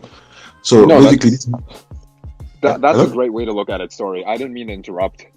Okay. So this is how I found about Matic before Matic became what's popular now, because I was reading about the whole layer. I just found out that okay, this is something that Ethereum really needs, something that will ease off the whole pressure on the network, and people are going to go for it because it's something that is a big issue for them. So that was how I analyzed Matic, for instance. And there are many other projects that have different use cases that you can look at, but you need to read the white paper extensively, like go down into the white paper, understand the project, what problem was it trying to solve, and if that problem really make any sense to you, then understand the tokenomics of the project. If the token economy makes sense to you, then I look for coins that have a cap, like a supply cap, because I feel like any coin that goes to infinity have a limitation on the amount of price action it can achieve after a while, because of, let's take for instance Dogecoin that has no limitation. I don't see $1 as a very, very feasible figure because of the amount of market capitalization it has to achieve for it to go to $1. So that's just my own contribution. I just thought I should say something to this. Thank you for letting me speak. Thanks for bringing that up. Thanks for contributing. That's a really good point, that if it doesn't have a supply cap, it's, depending on what it is, it's essentially no different from our fiat currency, right? Like, it's like the US government. The reason we shit on our fiat currency so much is because 40% of the supply of the M1 money was printed literally in the past 2 years. And obviously you can't do it to that extent here in crypto, but like putting up Dogecoin was a very good example, because if like Doge's chance to hit $1 was back in May when Elon was shilling the fuck out of it. But over time, it's just going to get harder and harder, not just because there's people realizing like, oh, what the fuck was I doing putting money in here? But also just because of the fact that it's inflating, right? And the more tokens there are out there, the harder it is to reach that $1 goal. Yeah, that's exactly what I was saying. Yeah. Thanks for inputting that. Okay. And Zach, I see that you've got a question. Yeah, Zachary. What's up, man? Yeah. Can you guys hear me? We can hear you. Yeah, Welcome. Okay, so thanks for having this conversation. I just want to say that you've been putting out some of the best deep dives I've seen in the crypto space, Citizen. So that's been really nice. Sick. Thanks, man. I have two questions, and we'll be able to roll into DAG. I know you guys have been wanting to get into that, because I have a question about DAG, and then I have a question about data, the use case or utility of data in regards to blockchain. So first off, in regards to DAG, I haven't really gone too deep on them, and it sounds like you guys have. So what I'm wondering is, what did that partnership with the Department of Defense entail, and what kind of adoption are we really seeing with DAG? Is that like a real partnership? Because in this space, we see a lot of people claiming partnerships, but sometimes they don't really mean anything, and they don't really mean that the crypto is going to be adopted, but maybe DAG just consulted the Department of Defense for 6 months or something like that. So if you guys could expand on that. Yeah, for sure. So that partnership is, it initially started out as an SBIR1 contract, and I think it was in August it officially became an SBIR2. Phase 2, yeah. So yeah, the phase 1 essentially just means they're doing research and development together, and then wait, did I say phase 1 is research and development. Phase 2 includes funding and other collaborations, and then phase 3 would be officially partnering and finding solutions together. So what Constellation's doing, what DAG's doing with the Department of Defense is they're working to build out the multi-domain control, which is going to allow them to access and control the data from different agencies around the United States. So that's also something they're working with Splunk, which is another big data company that they're partnered with. And they're working with the U.S. Air Force as well. So while it's not, like, it's still a pretty broad topic with how they're working with Joint All-Domain Control. But it's definitely I personally think it's more of an official partnership than some of the other projects that claim to be working with some other large companies.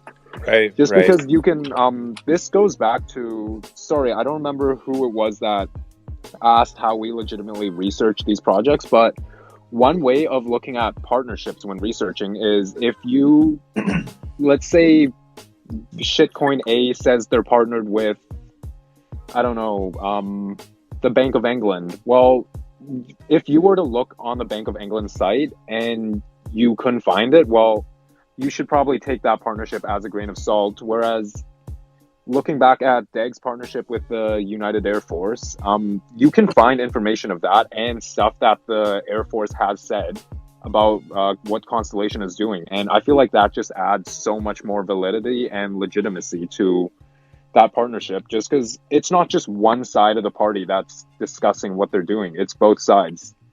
Okay. Yeah. Well, thanks for that information. I'll have to look further into that too. Yeah, of course. No worries. If you check, I put a tweet up. Okay, this is the mind map of my connections that I put through with Constellation. And there's also a bunch of notes in there and visuals. There's a thread within a thread there. But the big thing about Constellation DAG and data. So we're getting into our deep dive on DAG here that we could talk about is, so HTTP, we know the main structure of the internet. It's susceptible to attacks, to be compromised and be changed. And with HTTP, hypergraph, it's unhackable. They could see if there's anything modified in the data pipeline. And I'm pulling up another thread that I'm going to attach. But if you picture the Army, and the Army goes through massive amounts of data between sensors, tanks, Humvees, soldiers, sensors. And if, for example, if any of that was hacked, then that can be loss of life. Like, that is a huge, protecting that data is very important to the Army, because, you know, if someone was able to hack into their commands and to be able to get all that sensor information, that's where hypergraph and DAG comes into play, because you have a feeless network that can interoperate machine-to-machine payments, and that can create a protected data pipeline, so they know that there is nobody able to hack and change the data along the way. So I'm gonna copy paste these couple things that I've seen so you guys can see it, and then so that's what I wanted to mention. Yeah, so just to follow up with the second part is exactly what you're talking about, is data as a use case utility.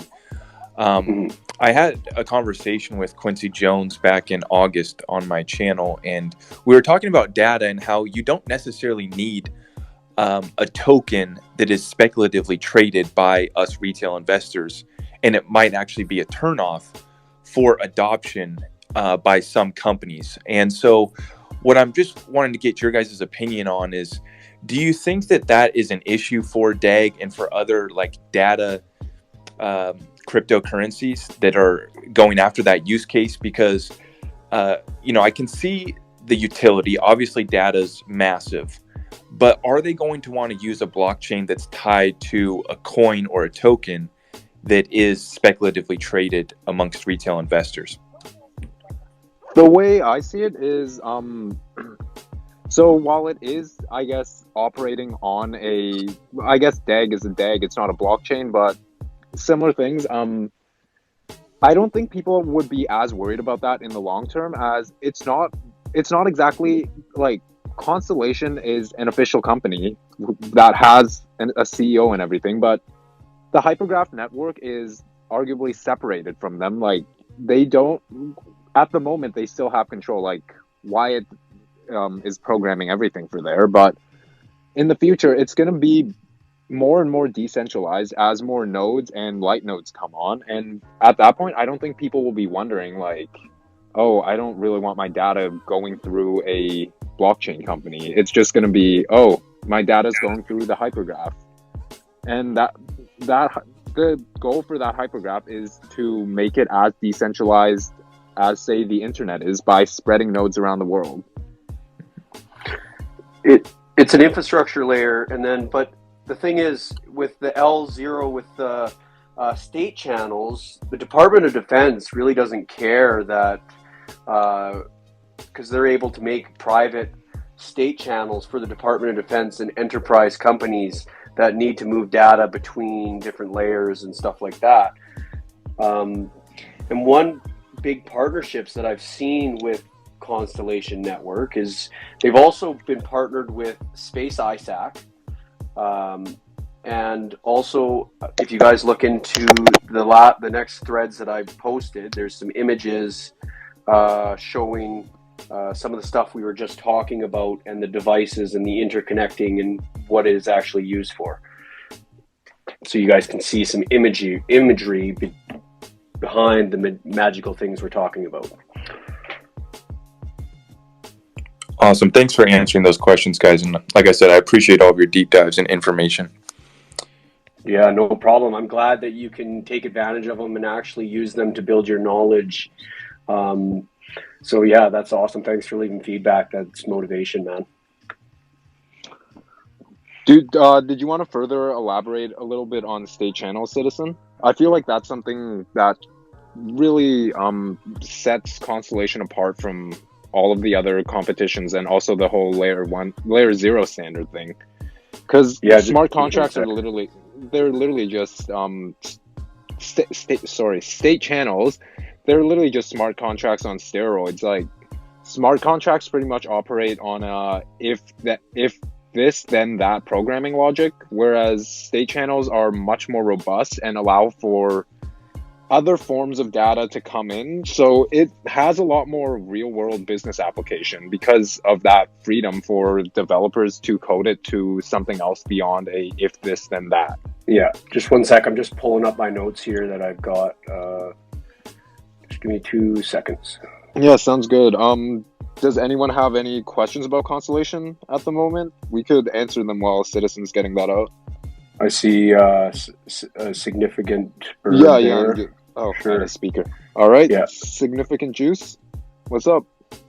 Maybe he's away. XRP enter. XRP enter. Hello, XRP. Can you hear us? Yes. Yeah. We can hear you. My question is related to Constellation. Is this, respectfully, I came into this a little later, but XDC was mentioned. Is this a competitor to XDC, or is this a complement, or is it a completely different space that you're talking about with DAG? I would argue they're two very different spectrums in the whole crypto space. DAG's more working so with the validation of data and building a new infrastructure for like all the data that's coming in, because data only grows exponentially. Like, we're expected to make something like 485 billion terabytes a day by 2025. So with all that data coming in, our hypertext transfer protocol really can't take it that much longer. Like, we're already seeing hacks and like ransomware and stuff popping up more and more often. So once, let's say, IoT and stuff comes in and smart technology gets integrated into our regular daily lives, like smart cars and stuff, we're really going to need an internet that's much more scalable and secure, because with smart cars, for example, if you get a wrong data input or a slow data input, that can be the cost of like lives and hundreds of lawsuits. Totally. And especially when it's a completely different, like, they're two different industries. DAG is for more machine-to-machine payments, securing data pipelines, like smart cities. So if any of you guys don't know what a smart city is, it's cities that are built, that are being, like, there's a couple in Japan and like other parts of the world where it's literally a city where everything is automated. You have all the vehicles are automated. You got buses that are automated.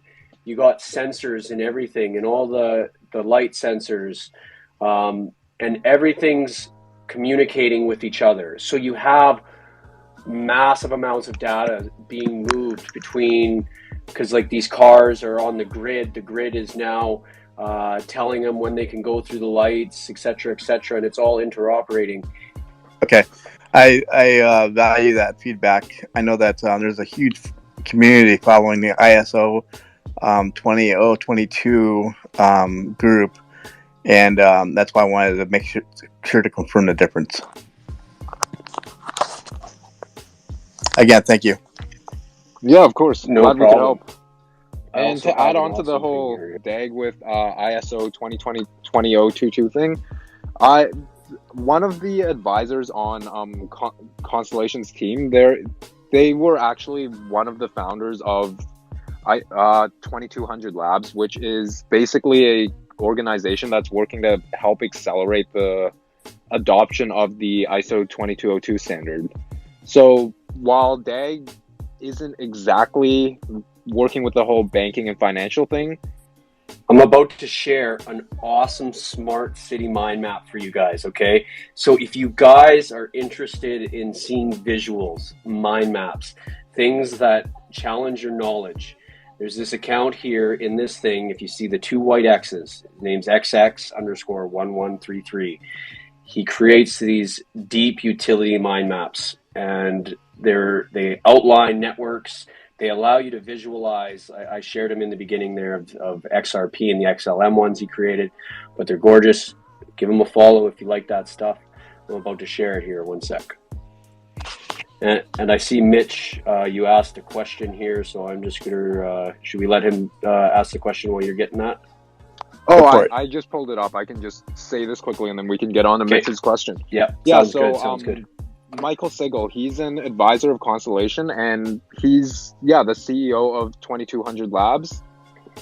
So again, Constellation isn't exactly working in the same industry as like Zinfin, XRP, XLM, and them, but because of this connection, it's very likely that we could maybe see Constellation working somehow within finance in the maybe further down the line, when regulations are laid out and everything, whether it be data as a payment through the banking system or whatever. We don't really know that yet, but definitely something to think about. Last thing I'd like to ask on that real quick is there a competitor to DAG in the space? It really depends what you define as competitor, I guess.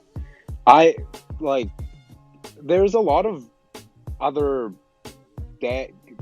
directed acyclic graphs out there, which you could argue are doing a similar thing to what Constellation is doing, but I think the biggest thing that separates them apart is, one, their layer 0 standard, but two, also the fact that they're working with the US Air Force. And if the Air Force sees, this is the US government we're talking about. They're not just going to be handing out partnerships left and right? They're going to be calculated with their decisions.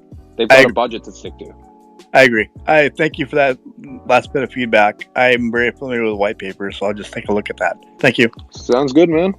Hell yeah, and then I just posted that in there. Mitch, and then if you guys, everyone take a look at that beautiful graph that explains a smart city.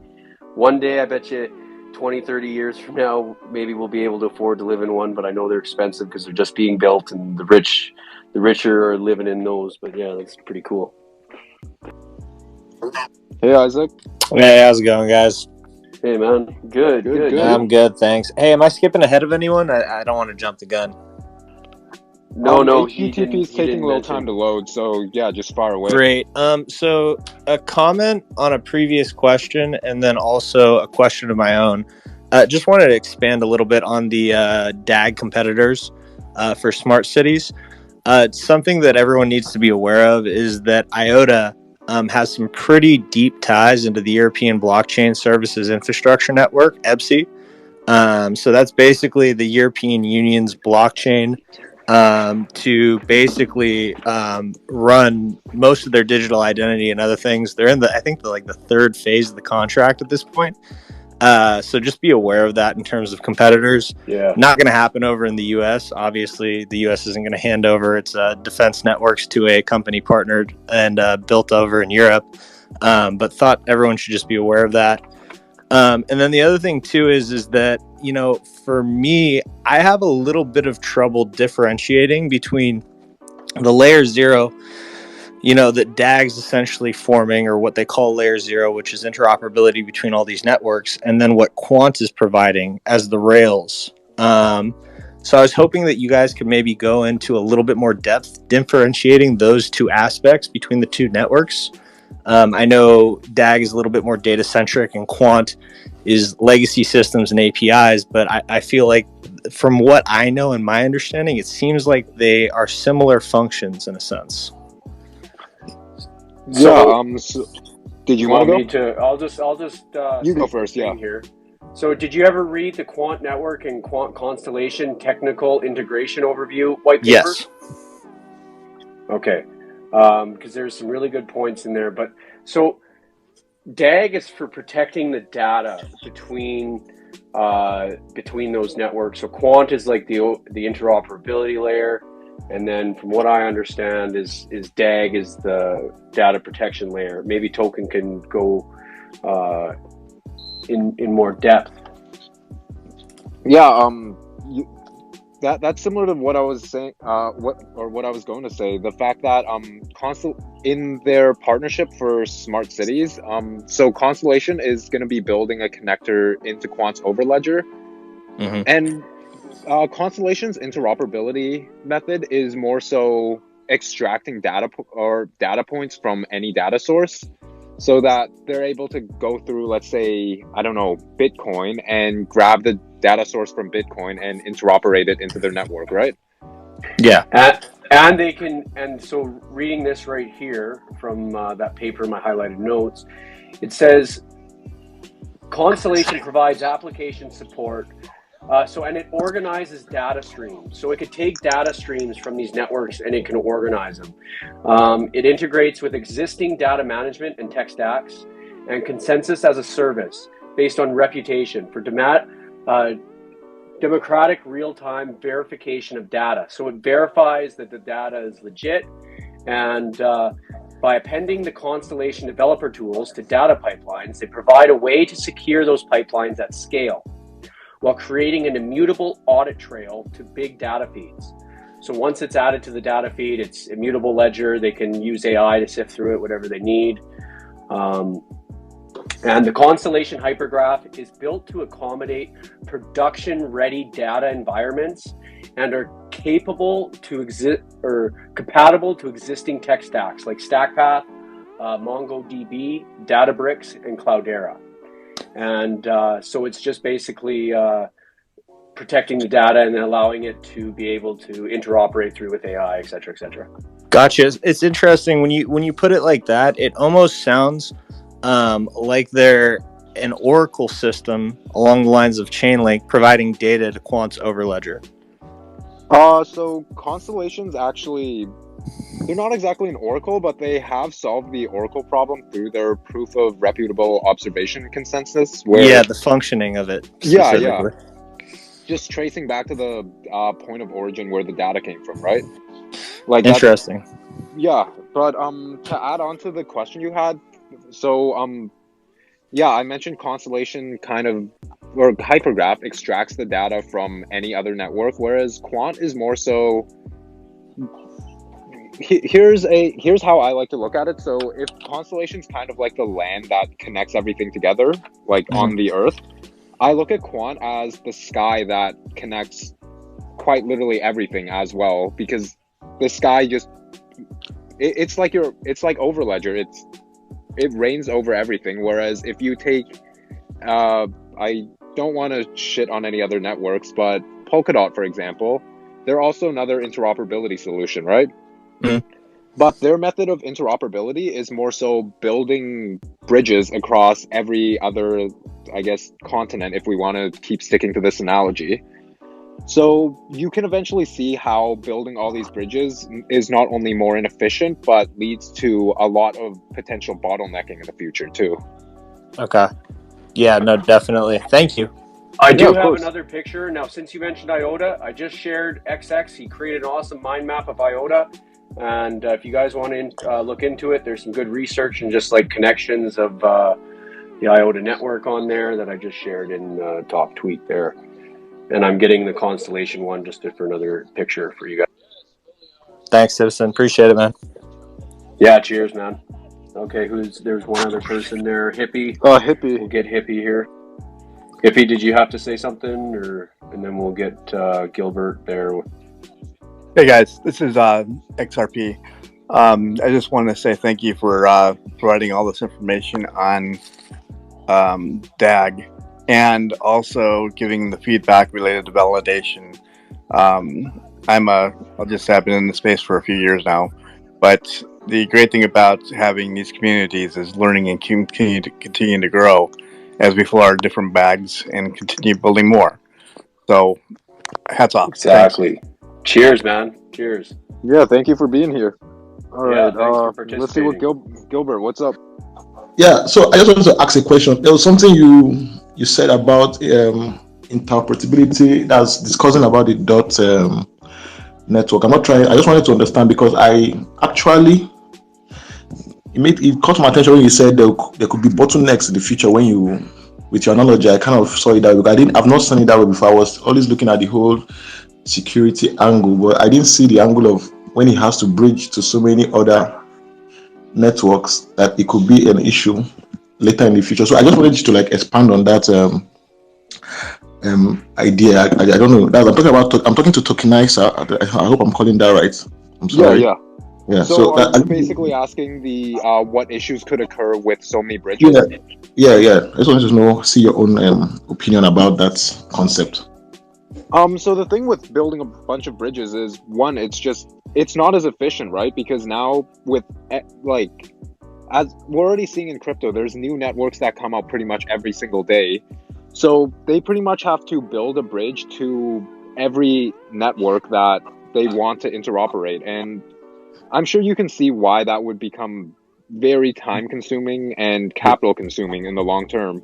Whereas if you have something like an Overledger that's built over top of all these blockchain applications and our legacy systems, you can easily just interoperate any source into Overledger and simply have it that way, rather than having to build a bridge every single time you need to bring in another network, since Overledger gateways will pretty much allow you to do the exact same thing without having to go through all that. Okay, I understand. Thank you for your elaboration. Thank you very much. No problem. Yeah. Okay, so we got Trypton, and as we get to our next question, I'm going to show you guys another sweet visual from XX there. So as we get on here, let's get Trypton here. Hey, Citizen, I don't mean to rush you or anything, but do you want to transition into next generation exchanges? Quant. Oh, yeah. I feel like we've been covering a bit of Quant as well, hey? Yeah, so let's just do the next generation exchanges, and then we'll cover Quant quickly. And let's finish off all these questions first, though, hey? Yeah. So you guys are the three next questions, and then we'll move on. Yeah. Okay, so Gil, let's do Gil next here.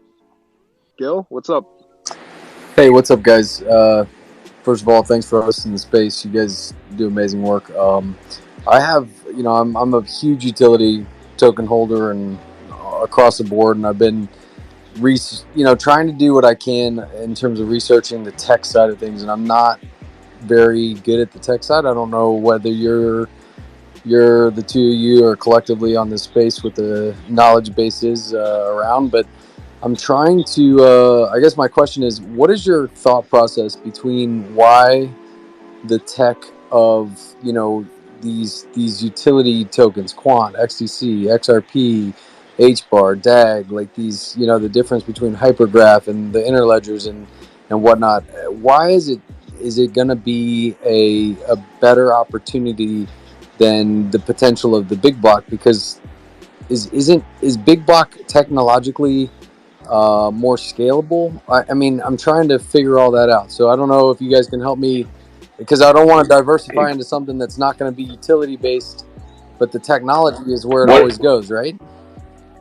Yeah, but what is big block? Well, like the BSVs, the Bitcoins, the BTCs, the ones that are considered larger. What I mean? The biggest thing for me personally, and I think likely citizens as well, is the fact that while Bitcoin it obviously had the first network effect and gave birth to the space,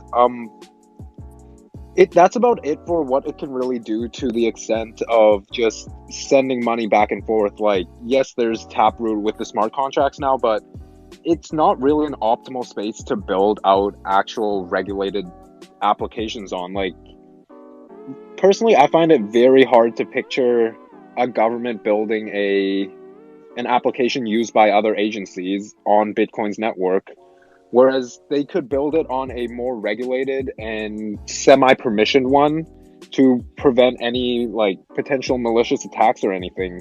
And yes, while that does take away from the whole decentralization ethos of crypto, I personally don't think everything literally has to be as decentralized as possible, because there's still going to be businesses and authorities out there that need some form of pseudo centralization to have their operations run properly.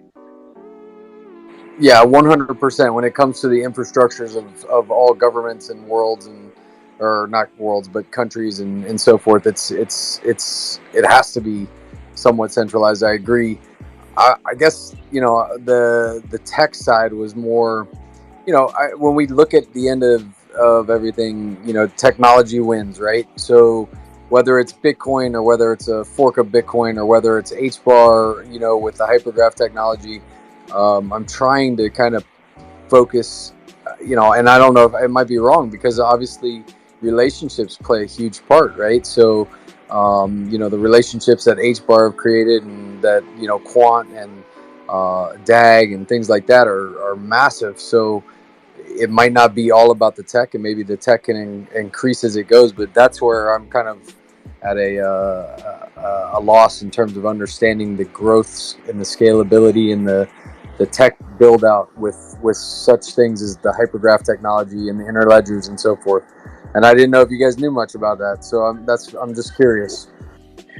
Yeah, and like another big thing is, just because it's the big one right now doesn't mean it's going to be the big ones 3 years from now, 5 years from now, because, you know, some of these networks still haven't had their mainstream adoption because they've just been building and working and building and building, and their mainstream adoption effect will come, and it's just a matter of time until, because, right, like each of these techs, DLT blockchain networks, they have their own industries, they have their own niche that they're trying to go for, and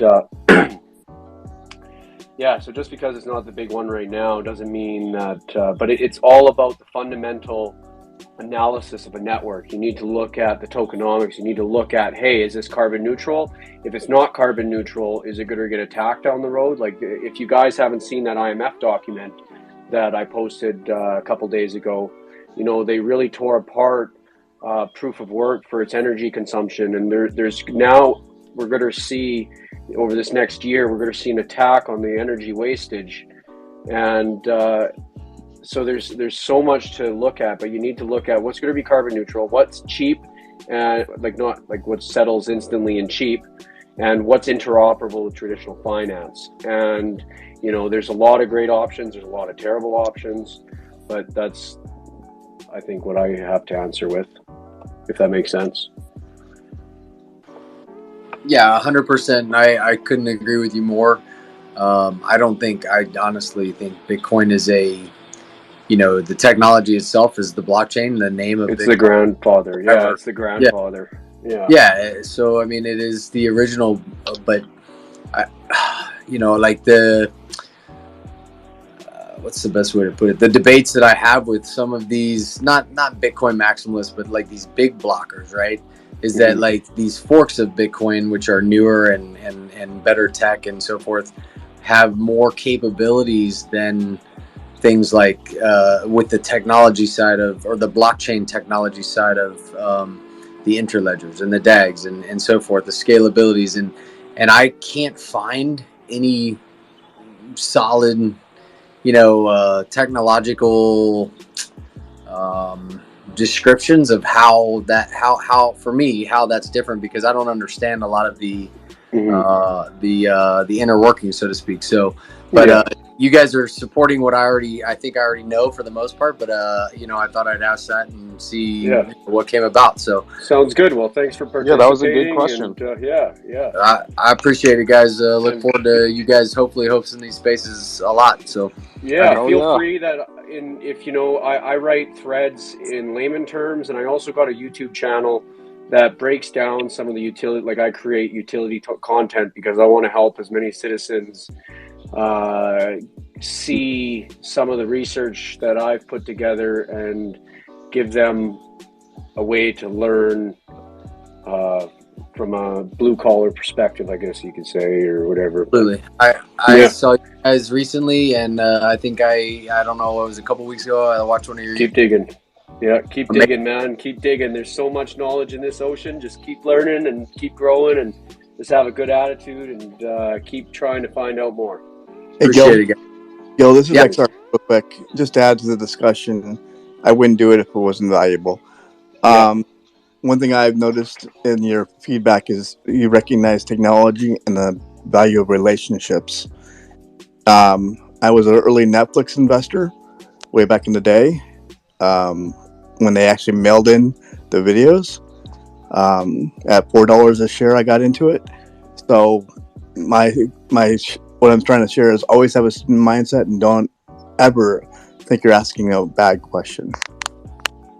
Yeah, that's a great point. Like, great point. This space is still so speculative that any question you ask, we're not going to take it as a bad question. Like, 99% of the population still doesn't know, like, the infrastructure of this space exists. I'll tell you one bad question. If you asked me if Shiba Inu was going to $1, I would say that's a bad question. That's a bad question to ask me. It's not a bad question. It's a prime example of the lack of understanding. It should be a rhetorical question. Yes. Okay, let's move on to Tristan then. Tripton. I think I just joined the conversation. Really cool that you guys are having this, but somebody was mentioning a bottleneck effect that oracles would cause. Were you talking about oracles causing? Sorry, that wasn't regarding oracles. No, that was regarding other bridge interoperability solutions. So things like Polkadot, for example, that are trying to bring interoperability into this space through building other bridges. So while that is a form of interoperability, it's more of a central interoperability thing, because that would require quite literally everyone to use the Polkadot standard to interoperate between other networks. Well, okay. I mean, I get what you're saying, but also I think that that CCIP, no matter what institution is or what organization is writing these protocols, sure, there may be a bottleneck if you're only using that protocol on that network, but like Chainlink, for instance, is not a blockchain, so it's difficult to really foresee bottleneck effects because, well, it's the networks are helping distribute these tokens, whether they're NFTs or other cryptocurrencies.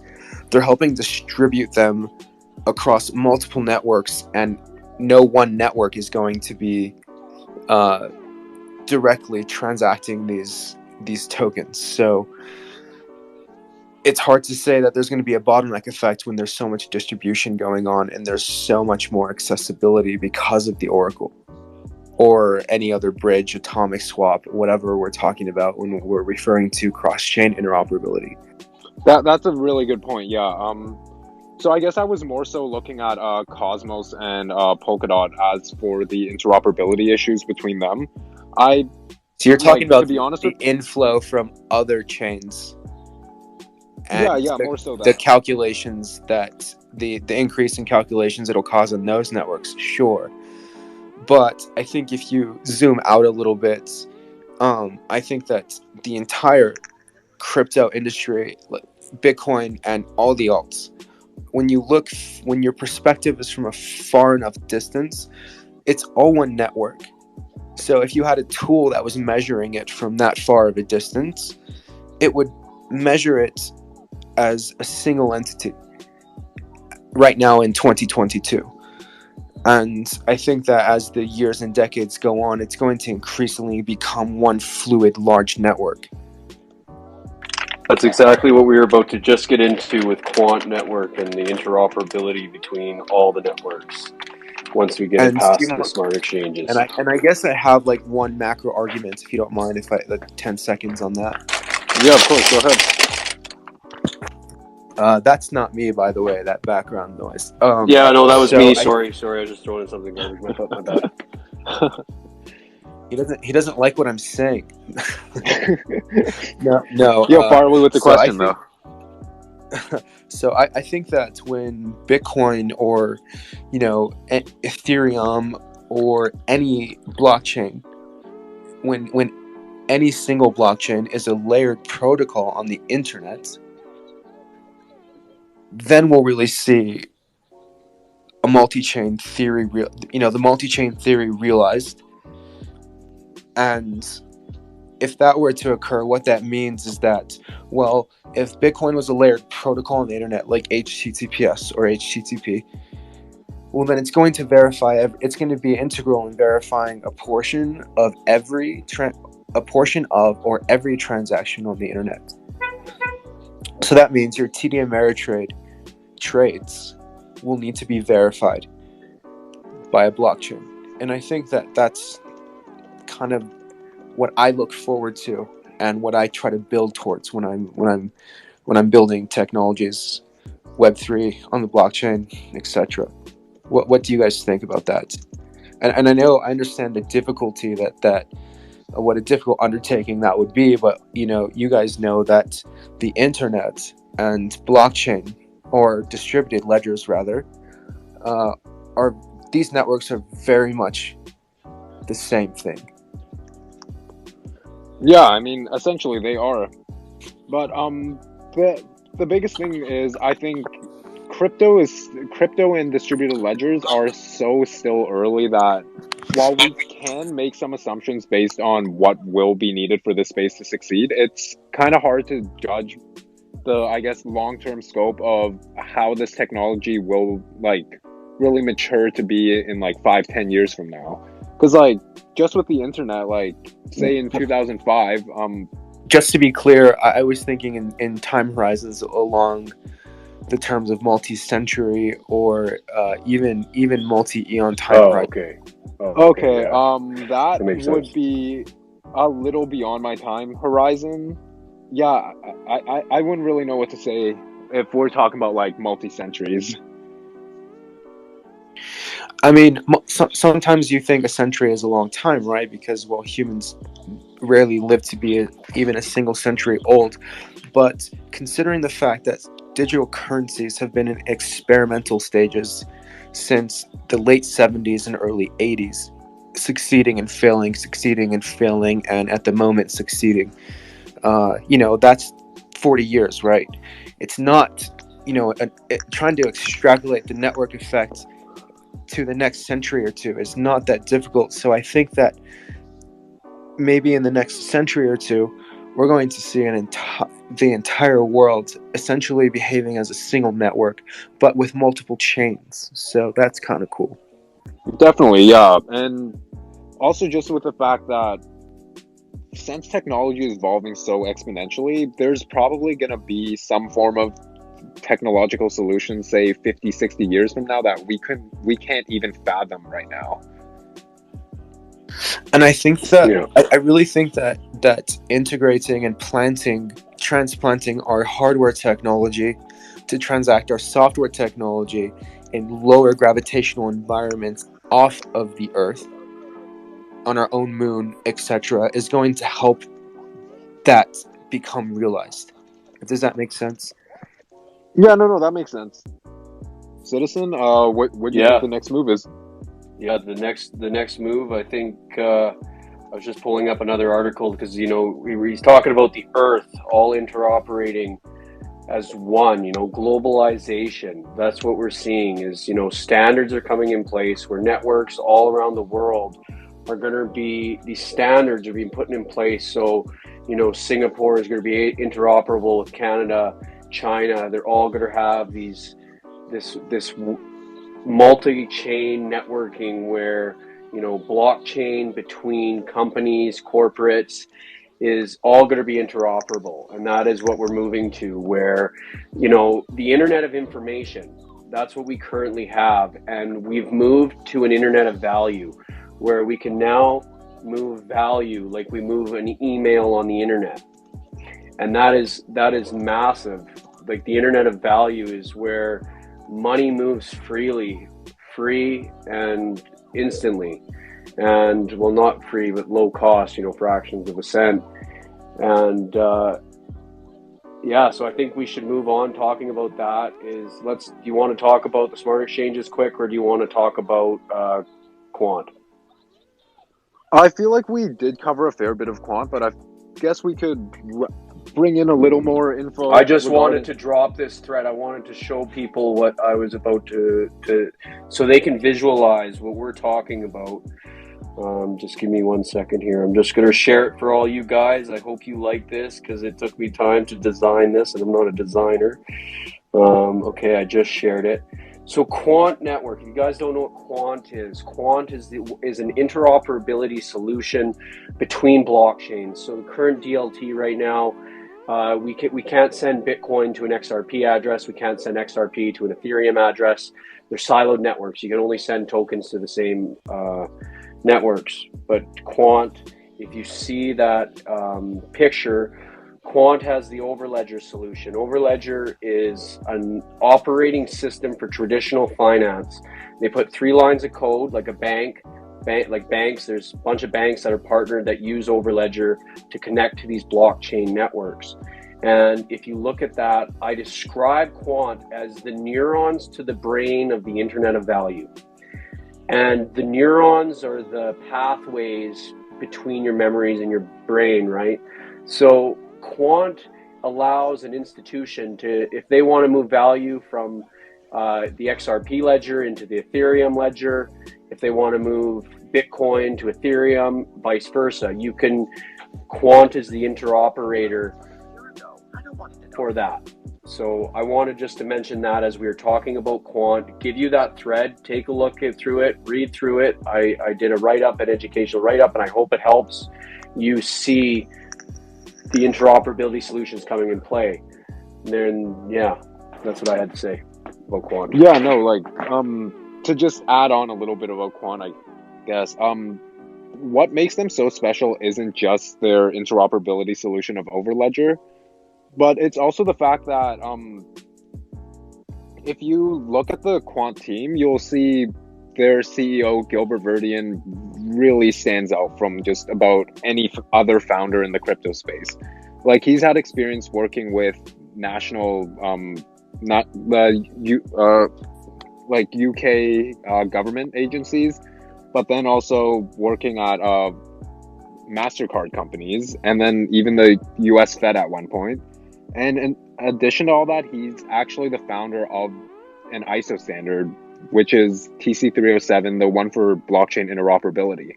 So when you add all that and then put that into Quant, the picture really starts to become more clear as to why so many people are seeing the future potential of success for Overledger. Yeah, great facts. Yeah, ISO TC307. It's a blockchain standard that 53 countries are working towards as a standards for blockchain. Yeah, so that's pretty much what I wanted to add about Quant. Just they have a bunch of connections, and some of the partnerships that we've seen, just like officially listed by them, those are like nice and all, but we have to remember that they're working with some very serious organizations where those partnerships can't be released to the public. So all we can really do now is find these hidden connections between them. Yeah, pretty much finding the connections between these NDA partnerships and seeing, I guess, how accurate we are once they really do announce them one day. But Michael's got a question. Yeah, Michael. Thank you. Yeah, I was just going to ask about I believe you said IOTC standard, a blockchain standard. I'm familiar with ISO20022, but I was just asking to get a background on IOTC standards. I'm ignorant to it. Okay, yeah, here, let me read you some things here. So everyone, TC307, the ISO TC307 standard was founded by Gilbert Verdian which 53 countries are currently working towards. We also look at the European Union's launch of the International Association for Trusted Blockchain Applications. So Token mentioned that earlier, in ATPA, which Quant Network is a founding member of. And then, so some other people that are part of that committee are Sony Europe, Chartered Association of Certified Accountants, MIT Connection Science, UK Government, HSBC, Microsoft, and then just like an executive summary of what TC307 covers is it's a standardization by providing internationally agreed on ways for working with to improve security, privacy, and facilitate worldwide use of the technology through better interoperability. So standardization of blockchain technologies and DLT, and it's divided into 6 groups. So the TC307 is divided into 6 groups. Working group 1, which is foundations. Working group 2, security, privacy, and identity. So even though they have CBDCs and stuff like that, well, from my research on these central bank digital currencies, they are going to have a privacy layer. So it is going to be like cash. They won't be able to see everything and track it all down. But so going on with the standard here, the working group 3 is smart contracts and their applications. And then other things that it does is it talks about standardized use cases, governance, and interoperability. And that is the main stuff behind ISO TC307. Yeah, I really appreciate that. And I just wanted to say I also appreciate, what y'all are doing, getting on here and educating us about this stuff. I'm actually mostly on the XRP ledger myself. I dabble in the Steller network as well. But I've done, I'm familiar with what the ISO20022 compliant cryptos are, what blockchains, or what to look for in a blockchain, right? Something that's carbon neutral, efficient, low barriers to entry, and then, of course, interoperability and stuff like that. I see XX113. I see him in here. I found him recently in or I don't know if it's a she, him, or yeah, he's a knowledge dropper. What were you saying? Yeah, I was saying, it's a he, and he's a knowledge dropper. He's got some great research, eh? Man, I'm talking about dude breaking down the whole blockchain matrix in some graphics. I the one with I think it was all the ISO coins on there and how they're going to be used and what they're tracing to, what function they have, and everything. And I literally put that on my desktop and labeled it the blockchain blueprint. Dude is cold. I'm not going to ramble. 100. No, yeah, man. 100%. Yeah, he legit. Posts I seriously think he posts some of the most deep content you can find on this space. Man, this stuff blows my mind. I feel like my brain is expanding every day. And the way he presents it too is just so. Yeah, nah, they're literally perfect. They're it's like a motherboard of the networks. Yeah, no, for sure. Damn right. We mapping it out. We trying to make up for the lost ground. The mainstream media has we mapping it out. We trying to make up for the lost ground. The mainstream media has hid. Buy Bitcoin, buy ETH, buy Bitcoin, buy ETH. No, it's Dogecoin, man. Buy Dogecoin. Shiba Inu. We're gonna be rich. Lambos. Yeah. But cheers, man. So do y'all mostly stay on the Quant blockchain? Do you want to elaborate a bit on that? Or do y'all specialize in the Quant network? Is that what y'all study the most? And is that y'all's favorite blockchain that y'all's go to? So being transparent, Quant would probably be my favorite project in the space. It's over 50% of my portfolio. But with that said, I don't just cover content on Quant. I personally, anything with a real use case and the ability for a network effect, I'd be more than happy to cover. and dive into and just see how they could play into the future infrastructure of how our like global system is going to be.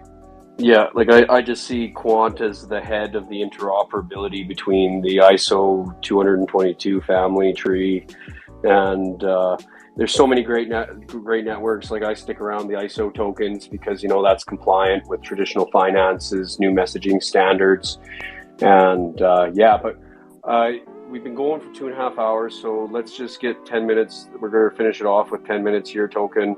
And so if there's any other last questions, I think we covered enough. I think everyone's probably getting tired of us talking. So if there's any last things here, let's just give her 10 minutes. Yeah. Hey guys, let me ask you just one more question regarding the ISO. I mean, same thing. Like that's where I've spent a lot of my my time and focus. Do you guys have based on all these congressional hearings and Senate hearings and so forth, do you guys have any fears with how the potential regulations and or lack of could hurt that part, or is that just so much of a standard in the banking sector that it really is not it's unreachable for them to be able to regulate? Does that make sense as a question? Yeah. So I think I get what you're trying to say. In regards to regulation, my guess is you're saying like how all these like other countries, political parties are coming out saying like, oh, crypto's bad, it's used for money laundering, we're gonna ban it. Is that kind of what you're referring to? Well, no, I mean, so we're kind of, a lot of these countries, they're banning certain cryptos because of whatever environmental reasons. Who knows? I don't know I'm not following the international governmental agendas, but in terms of like following, locally, like even today when they had the Senate hearings, they're talking about Bitcoin and ETH, how they've already been deemed commodities and whatnot, and I guess not a fear, but one of those things where you like in the back of your mind when it comes to the investment side is you hope that government sides with you, but if it doesn't, is XRP, XDC, Quant, are they so ingrained in the banking system that it's almost like it's going to be an impossibility for them to say we're not going to use these tokens, we're going to create a whole new ISO standard? Is that I mean, I just, like, a lot of people say, oh, if government comes in and regulates, it could hurt a lot of things, but I think a lot of regulation would help in some sorts, but it could hurt in other ways. I don't know how much you guys follow with all the talks with congressional hearings and whatnot, but what are your thoughts on that? Do you want to hit it, or do you want me to go on this one? Sure, I'll go first. In regards to that that spectrum of regulations, I wouldn't say so much worried for. I'd say overall for the crypto space as a whole, I'm not exactly worried about regulations, but I know there's going to be a day where it's just going to be a storm of red when regulations do kick in, and they're like, okay, we can't be having people making fucking dog coins and that dog coin being worth over $38 billion. So I think in that sense, regulation is going to play a very big role in providing legitimacy to the space. But I also believe if you're holding the right projects, the ones with utility, the ones that are working with the 1% of power, those ones are a lot less likely to be, like, I guess, ruled out because of regulations, just because they're already being used by these big corporations and enterprises all around the world. So if the governments were to ban them, that's just like a big fuck you to innovation. And it's also like a lot of money. Like, crypto's only worth about, I think its market cap is about 1.6 trillion right now. Stocks are worth about 200 trillion. And if you think about it, crypto or digital assets are essentially just stocks, but with use cases. 2.1 trillion global market caps. Oh, it's at 2.1 now? Okay. But yeah, it's been there for a few days. like what I was gonna pitch in here then is, you got these connections, and like when you look at the fundamentals of utility networks and how it's actually automating systems, and you can't go back on these partnerships because you got some of the biggest banks, and like this is revolutionizing the back end of the systems. It's not the front end where the retail and that play, it's in the back end. And regulations are it's going to stop the shit coins, but it's going to let the utility tokens that are making the federal connections, that are making these partnerships with actual officials, those will thrive. Those will be allowed to thrive because it's actually doing something for the markets. It's creating instant settlement. It's creating feeless settlement. It's creating digital document secure data pipelines. Like, it's creating so many different variables. But the shitcoins will get shut down. They'll get regulated. They will regulate through exchanges instead of banning crypto, because you can't really, it's hard to ban something that they can't control the internet. So they're going to regulate the on and off ramps. So that we're going to see regulated exchanges. All the shitcoin exchanges get shut down, and that is my outlook. So if you hold utility, you're safe over the years, because they're not, like, Congress isn't going to come in and say, hey, we're going to stop you from saving money and revolutionizing your systems because we don't understand the technology. I don't know. That's my point of view. Anyways. Yeah, no, that's a really good point. And to just add on to that, say Congress does take a more, I guess, serious approach to this in a more strict way. We have to remember that this asset class is literally global, and that if, let's say, the US were to ban it, there's hundreds of other countries that are more than happy to adopt the innovative potential and just the amount of money that this industry is going to bring in. So China's already banned cryptocurrencies for now, for, I don't know, the 10th time. I personally don't know if this ban's going to last for that much longer, just because China's eventually going to realize the amount of money pouring into this global asset class. And eventually they're not going to want to just sit out on all this. Because if you're a country, you're not going to want to lose that amount of power. Yeah, I agree. I feel like that China has more of a potential threat with any of the blockchain technology than the United States, obviously, because of what their governmental ideals are.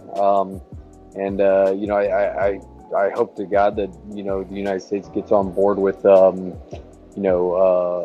not, I don't want to say regulation. I want to say more defining what it is that they see as the differentiator between the tokens. Because if they can do that, I mean, all these major countries, United States is going to be a fantastic place to be. And I forget the female's name that was in one of the hearings. I want to say her last name was Roe, but she brought up a great point about how you don't have to live here to be incorporated here if the government would allow it, and the amount of money that could flow in through the country just by doing something like that would be massive. So there's a lot of potential. I hope the United States gets their shit together, so to speak, sooner than later. And that's all I got, guys. I appreciate it. It's been fantastic. Perfect.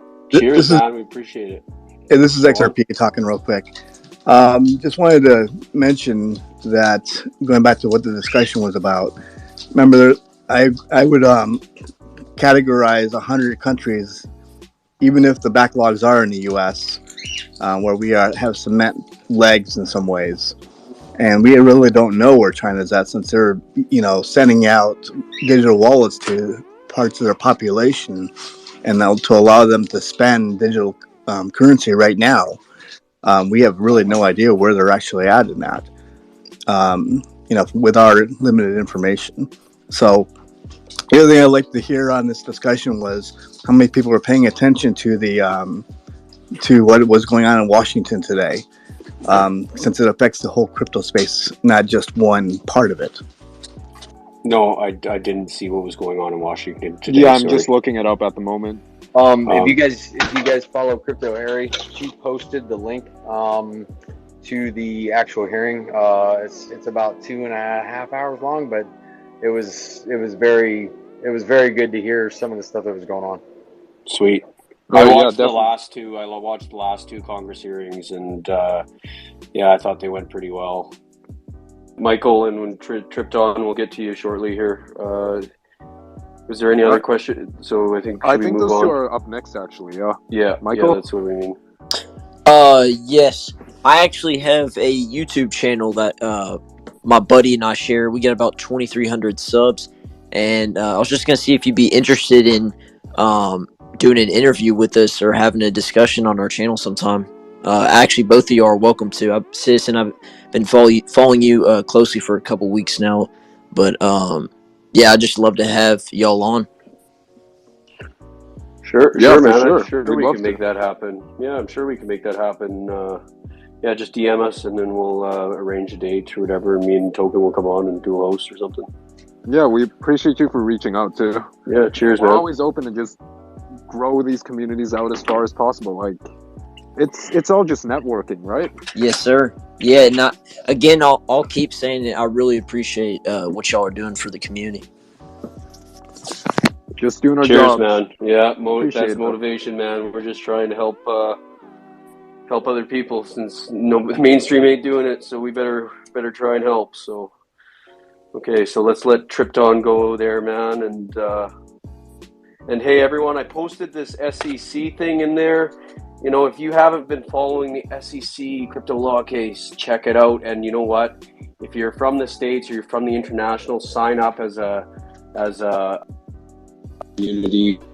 And if you look into it, there's a lot of corruption. How they gave Bitcoin and they gave Ethereum a free pass because of their ties. So I just wanted to shout out and do my part, because the more people that sign up to that, you know, there's 60,000 holders, and I think there's 20,000 holders internationally.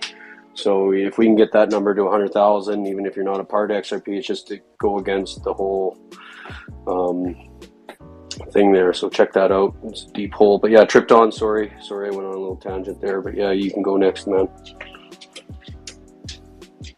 No, I would like to agree with what the last guy just said. You guys are this is a really valuable space, and your Twitter accounts are quite valuable. So thank you, because it's like right now, fucking Paris Hilton has 2,000 listeners on her room, and it's like fucking nonsense bullshit. Okay. Cheers, so man. anyway, Cheers. just That's really if you guys appreciated. don't. Wait, real quick. So my bad. I was just gonna say I saw James Rule XRP in there, bro, and I respect him hella. I watched his videos. I was like, bro, what are you doing in here? Hey, she's still hot, so I mean, you can't blame a guy, right? So, that joke really failed. Yeah. But so Good. I guess on the I laughed, but I was on mute. Okay, cool. Okay, is there anyone else in the crowd there, or did you still? Sorry, I cut you off. I think Tripton had a question,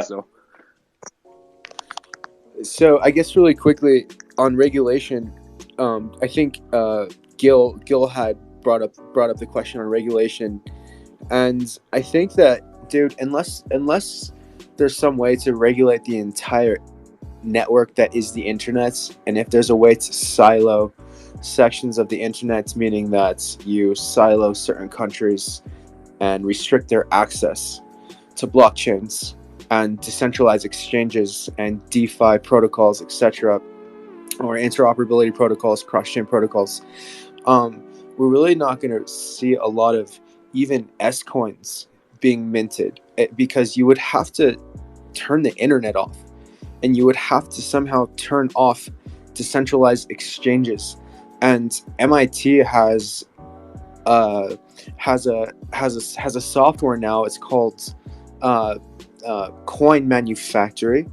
So Coin Manufactory runs on an MIT license, and you can go on there and mint your own coin, and you can name it, you can give it a ticker symbol, You can say, okay, I want 10 or 50 billion, 80 billion tokens minted. Okay, and you do that for $110, whatever the current ETH gas fee is. So I think that, you can regulate the heck out of crypto, but I think the regulation is going to fall heavily on the top blue chip alts and on Bitcoin. So because the banks right now, they're all fighting for Bitcoin. If you guys don't know that, Grayscale has over 1 million Bitcoins, and who knows how many Bitcoins BlackRock has. But lastly, it's that they're going to regulate these banks because the banks are going to be using crypto to issue credit. So I think the regulation is going to fall heavily on those firms and on those parts of the market. But I think now until the end of history, the end of humankind, you're going to be able to mint your S coins. That's a very good point. I think humans are going to have to turn off the internet. And why would you turn off the internet? As you can be as centralized and as corrupt as you can be, but you're still going to remain bullish, so to speak, on the internet. So you can't turn off the internet. But you can, but it's very unlikely that will occur. They can't turn off the internet. Oh, sorry. Go on, Token. Or who said that? No, I was just I was basically just adding on to that like even though there are a bunch of shitcoins out there that eventually will get some form of regulation, I don't mean that in the sense of these shitcoins just not existing anymore, because as you added, Triton, these Tryptonomics. Tryptonomics, there we go. Even when they're regulated, it's not like they're just gonna make Dogecoin not a thing anymore. Like, the thing with these cryptos are, once they're out there, they're on an immutable ledger, they can't be erased anymore. So what they're gonna do, in my perspective, is they're gonna have these on-ramps not allow you to buy Dogecoin or whatever. I agree. I think the way you guys should think maybe to look at it is similar to the stock market, right? These meme coins are going to be the pink slips, right? So they're not going to be as easily traded by the masses. You're not going to be able to purchase the pink slip stocks on Coinbase, so to speak. So the shit coins will be regulated by the government to say that it's going to be a much harder process. So it might have to go through the DEXs 100%. So you'd have to really know what you're doing. At some point, I think the entire world population will, but then at that time, everybody governmentally is saying, look, this is not regulated, this is not secure, we have no, we're telling you that this is very dangerous, just like they do on the pink slip side of things on the stock market. So at least I hope they go that direction, because then at least there's accountability for these token makers, for the ones that are vetted, so to speak, and then the mass adoption will just skyrocket from that point if something like that is done. That's actually an awesome point. Yeah, I agree with you heavily. I agree with you that with the stock comparison. Sorry, dude. But yeah, I agree with you on the stock comparison. But I think that we won't even see S coins regulated to that extent as well, because, well, DEXs, and also, I mean, I've been talking with the founder of X Metaversal, and he has planets on his metaverse. So there's like a sports planet, there's a gambling planet, etc. So on these planets, especially gambling, well, okay, they'll allow S coins for the gambling industry. And if you try and regulate a decentralized exchange or a decentralized metaverse that has a gambling entity to it, it's going to be very difficult. So it's just kind of most likely going to be acceptable and not very heavily discussed amongst, mainstream media and traditional finance, but it'll still exist. So 100%. I mean, I think the biggest part of what regulation needs to help contain for the retail people is the rug pull, right? So being able to let the people. I mean, look, we're in a what, the 1 to 2 percentile of the people that are in these spaces, and even that, you've got to figure maybe 50% really don't understand what they're getting into because they're so new. So, the potential for rug pull for those people that are new and so forth are so much higher, and that's where the regulation is so critical. Because if you take people right now in the stock market, they're not going and looking for the pink slip side of the stocks. They're looking for the ones that are on their, every, Robinhood and TD Ameritrade and, all these big exchanges where it's going to be labeled. Like, that would be huge for the space for the layman's that haven't really gotten in. But if that happens, then, I feel like then the adoption will be much bigger. But, adoption is going to be all about ease of use. And right now, I mean, I have a lot of people that I speak with that, feel like I'm whatever, like a crypto knowledgeable. And I mean, I know what I'm doing, but I would never in a million years say I know what I'm doing. You know what I mean? Yeah. And I'm trying to explain to people simple things, and it is like trying to teach a 2-year-old how to read, Yeah. So it's definitely difficult, and that's another part of the puzzle, right? So I think it's going that way, but hopefully sooner than later. Yeah. So it's we're talking about invisible asset payment infrastructure, invisible payment infrastructure. So if a person doesn't, the best thing that I can explain to a person is, I have a mind map. So I don't know if you guys haven't seen my YouTube channel. Check out my YouTube channel, but I just put out some tips and tricks for how to really map out your articles and organize your blockchain strategy. And but I give some tips and tricks. But like what I do is I screenshot any important infographic that I've seen or news article. I screenshot it, I upload it to a program, and I have easy access to it. With a couple clicks, I can find what I was looking for and use that to explain. And like that's how I make all my educational threads in that, because I do my deep research. I take screenshots, and then I write about it to help teach people, so I can show them visually what they're dealing with. And but yeah, it's hard to explain, invisible tokens that only get sent through the internet, etc., etc. But we want to get wrapping her up here, so I just want to give a closing fact to leave with you all with one last thing before we get closing her up. Is as of 2021. This was from a statistic here. We estimate global crypto ownership rates at an average of 3.9%, with over 300 million crypto users worldwide. And over 18,000 businesses are already accepting cryptocurrency payments. And now if you think about how many people are focusing only in on the top 5 or the top, Bitcoin, Ethereum, and they don't go any deeper than that. And then here we are, there's a select, there's 200 people that joined in here tonight that are actually learning about utility tokens that provide utility to the world, So we're a part of a very select, small percent, and just keep learning, keep building, and one day we'll have our time, but it's just waiting, because this isn't just like we're going to get rich in a year. No, we're talking about 10 years, 20 years, like this is going to continue growing. And it's like we have a seed right now. We're picking up utility seeds. One day that will grow into trees. And I think that was my closing thoughts. If anyone else had anything to throw in before we end it, because we're on 3 hours here pretty quick. Yeah, I'll just add in real quick that as we've stated a bunch of times here, that this space is still very, very new and very young. Like, we're at 300 million users, as Citizens just referenced. That's like, put that into perspective of, say, the internet.